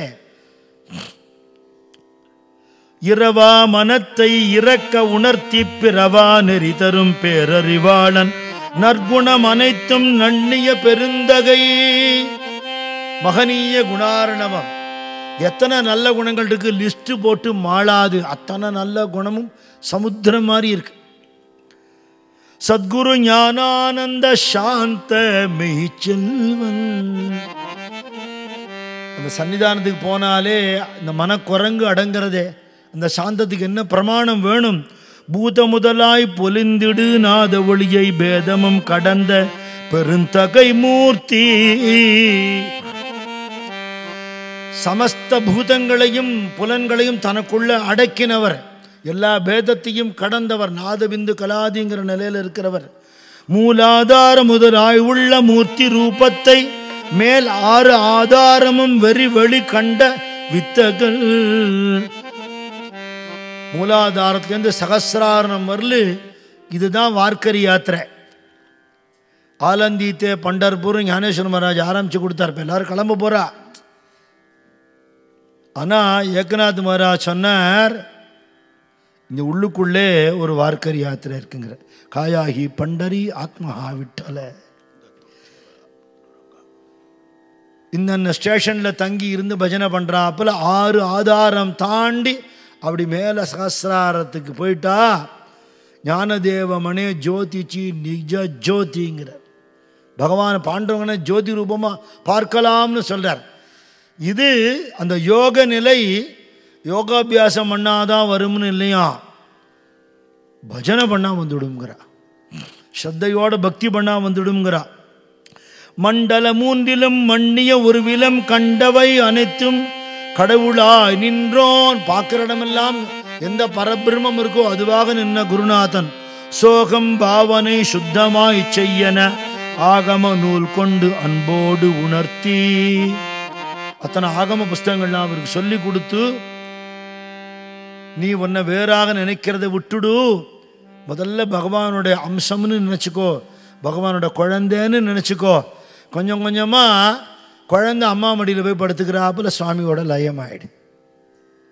அம்மாட்டேருந்து விலகினா குழந்தை அழும். அம்மா தூக்கி வச்சுன்னா அழுகழையை நிறுத்திடும். அம்மா பால் கொடுத்தா அமைதியாக இருக்கும். அம்மா மடியில் படுக்கப்பட்டால் அப்படியே மயங்கி போய் தூங்கிடும் இல்லையா? அப்படி பகவானை சார்ந்து சார்வதெல்லாம் அருள் என்றிருந்தால் வினை தாண்டிடலாம், உலகாண்டிடலாம். ஒரு நிமிஷமும் you should depend only on the grace of the God. அவ்வளோதான் விஷயம். அப்படி இருந்துட்டா அந்த சோகம் பாவனை வந்துடுங்கிறார். சங்கரன் காட்டிய சனகாதி 4வருக்கு இங்கிதமாய் எடுத்துரைத்த சின்முத்திரையை ஆச்சாரியால் அப்படி காட்டினார். தட்சிணாமூர்த்தி இப்படி காட்டினார். என்ன? காமம் வெகுளி மயக்கம் இம்மூன்றும் நாமம் கெடக்கடும்னு வள்ளுவர் சொன்னார். இதுதான் சின்முத்திரை. காமங்கிற பேராசை, வெகுளிங்கிற கோபம், உலகத்தில் இருக்கிற மோகம், மயக்கம், இது 3 நமக்கு ஏன் போக மாட்டேங்கிறது? நான் இன்னார், இன்ன குலம், இன்ன ஊர், இன்ன உறவு, என் சொத்து பத்து, பேங்க் பேலன்ஸு, கேஷ் பேலன்ஸு, எனக்கு இவன் பணம் தரணும், என்னவன் ஏமாத்தினா, எனக்கு இவன் நல்லது பண்ணியிருக்கான், என்ன இவன் கெடுதல் பண்ணியிருக்கான், இப்படி உடம்பை வச்சே எல்லாத்தையும் ஐடென்டிஃபை பண்ணிட்டு இருக்கே இல்லையா? இந்த நாமம் யாருது? பாலாஜி அப்படிங்கிற பேர் யாருது? என்னது இல்லை, பெருமாளோட பேர். என் பேர் நான் சொன்னேன், நான் திருடன். இந்த உடம்பு யாருது? அம்மா அப்பா போட்ட பிச்சை. இப்போ நான் யார் இல்லையா? இந்த நாமத்துக்கு உண்டானவன்ட்டு இந்த நாமத்தை கொடுத்துடும். இந்த உடம்பு உலகத்திலேருந்து எடுக்கப்பட்டது, உலகத்துக்கு கொடுத்துடும். இந்த உடம்பும் இல்லாமல் பேரும் இல்லாமல் எதுவாக நீ இருக்கியோ அதுவாக ஆயிடுங்கிற. அப்போ இந்த நாமம் கெட வேண்டும். நான் இந்த பேர், இந்த ஐடென்டிட்டிங்கிற அந்த பாவனை போகணும்னா அப்பர் சுவாமிகள் சொல்லித்தரார். முன்னம் அவன் நாமம் கேட்டாள், கடைசியில் நாமம் கெட்டாள்னு முடிக்கிறார். பகவானுடைய நாமத்தை கேட்டு நாமாவை சொல்லி தன் நாமம் கெட்டு போன நிலையில், தான்கிறதே இல்லாத நிலையில் அந்த நாமமே இந்த நாமமாக ஆகக்கூடிய நிலையில் காமம் வெகுளி மயக்கம் இம்மூன்றும் நாமம் கெடக்கெடும்னு அத்வைத சின்முத்திரையைத்தான் திருவள்ளுவர் சொல்லி கொடுத்துருக்கார். அவர் கட்சிக்காரர் இல்லை. திருவள்ளுவர் அத்வைத ஞானி, மயிலாப்பூரில் அவதாரம் பண்ணினவர், வேதாந்தம் சொன்னவர். Yogiram Suratkumar is not this beggars name, this is my father's name. ஏன்னா தான்கிறது இல்லாமல் போன நிலையில் தன் பேர்னு ஒன்றும் இல்லை இல்லையா? இதை குருநாதர் பண்ணிடுவார். சங்கரன் காட்டிய சனகாதி நால்வர்க்கு இங்கிதமாய் எடுத்துரைத்த சின்முத்திரையை வாக்கிறந்த பூரணமாய் மறைக்கு அப்பாலாய். மௌனத்தில் புரியக்கூடிய விஷயம், வேதத்துக்கு அப்பாற்பட்ட விஷயம். தேக்கிறந்த எல்லாமாய் அல்லவுமாயிருந்து எங்கும் பரவி இருக்கிற பொருளாகவும் உணர்வுக்கு அப்பாற்பட்ட நிலையிலையும் இருந்து திரையிலா கடல் போல சலனம் தீர்ந்து அலையில்லாத சமுத்திரம் மாறி எண்ணமில்லாத அடங்கின நிலை இறை உடல் மறந்து இன்ப நிலை காட்டி வெறும் சோத்துக்காக இருக்கக்கூடிய இந்த உடம்பை மறந்து போய் இறை உடல் மறந்து இறை உணர்வு ஏற்பட்டு ஓர் மொழியாலே உண்மை உணர்த்தி மகா வாக்கியத்தை எனக்கு உபதேசம் பண்ணி திரு உணர்வாளன் மருளிலா மனத்தன் அஞ்ஞானம் இல்லாத திவ்யமான சிந்தை உள்ள குருநாதர். அவருடைய உபதேசமே ஐஸ்வர்யம். எண்ணிய எண்ணம் எல்லாம் தெரிந்து எனக்கு தன்னருள் செய்த ஞானானந்த தத்வரன். நான் என்ன கேட்டானோ எனக்கு கொடுக்கறதுக்காக சுவாமி கற்பக விருட்சமாக வீட்டுக்கு வந்தார். நான் அச்சுப்பிச்சு மாதிரி சுவாமி எனக்கு வயல்வெளி வேணும், நில நீச்சு வேணும், பணங்காசு வேணும்னு கேட்கல. நான் கேட்காதனால சுவாமி என்ன கொடுத்தார்? என்ன கொடுத்தார்? எனக்கு என்ன கொடுத்துட்டார்? எனக்கு தன்னை கொடுத்துட்டார், எனக்கு தன்னை உணர்த்தி விட்டார். தன்னருள் செய்த ஞானானந்த தத்பரன் ஒரு மொழி பகர்ந்த உதவியால் அவன் தன் இருபதம் முப்போதும் இறைஞ்சி வாழ்த்துவனே. விநாயகர் அகவல் மாதிரி தினம் பாராயணம் பண்ண வேண்டிய ஒரு பாழ். விநாயகர் அகவல் எப்படி தினம் படிக்கிறோம்? ஞானானந்த சுவாமியுடைய தேஜஸ், அவருடைய கம்பீரம், அவருடைய குணங்கள், அவர் பண்ண அனுகிரகத்தை அப்படி எழுதியிருக்கார் ஆறுமுக பத்தர். இது ஞான இன்ப வழியில் முன்னாடி உள்ள ஒரு பாட்டு. ஞான இன்ப வழிக்குள்ளே நான் போல, நாளைக்கு முடிஞ்சால் கொஞ்சோண்டு அதுலேருந்து பார்க்கலாம். அப்பேற்பட்ட ஒரு அனுகிரகத்தை சுவாமி பண்ணின கிருபையை சொல்கிறார். சுவாமி அவருக்கு தலையில் கை வச்சு அவருக்கு அனுகிரகம் பண்ணி மகா வாக்கிய உபதேசம் பண்ணி அவருக்கு பண்ணின ஒரு அனுகிரகத்தையும், அவர் ஏதாவது குருவுக்கு தட்சணை கொடுக்கணும்னு நினைக்கும் போது இன்ன தட்சணை வேணும்னு சுவாமி கேட்டிருக்கார். அதையும் ஞான என்ப வழியிலேருந்து சில பகுதிகளையும் ஆட்டையாம்பட்டியில் அவர் பண்ண ஒரு சில லீலைகளை பார்த்துட்டு சுவாமி இங்கேருந்து சித்தலிங்கம் படம் போகிற பகுதியை நம்ம நாளைக்கு பார்க்க போகிறோம். சத்குரு ஜெய சத்குரு ஜெய சத்குரு ஜெய மங்களம். சத்குரு ஸ்ரீ ஞானானந்த ஞான தேவா மங்களம். சத்குரு ஜெய சத்குரு ஜெய சத்குரு ஜெய மங்களம். சத்குரு ஸ்ரீ சிவரத்னகிரிராஜனுக்கு மங்களம்.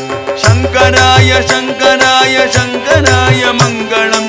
சங்கரி மனோகராய சாஸ்வதாய மங்களம். கஜானனாய மங்களம். ஷடானனாய மங்களம். ஸ்ரீ வித்யாயை மங்களம். ஸ்ரீ துர்காயை மங்களம்.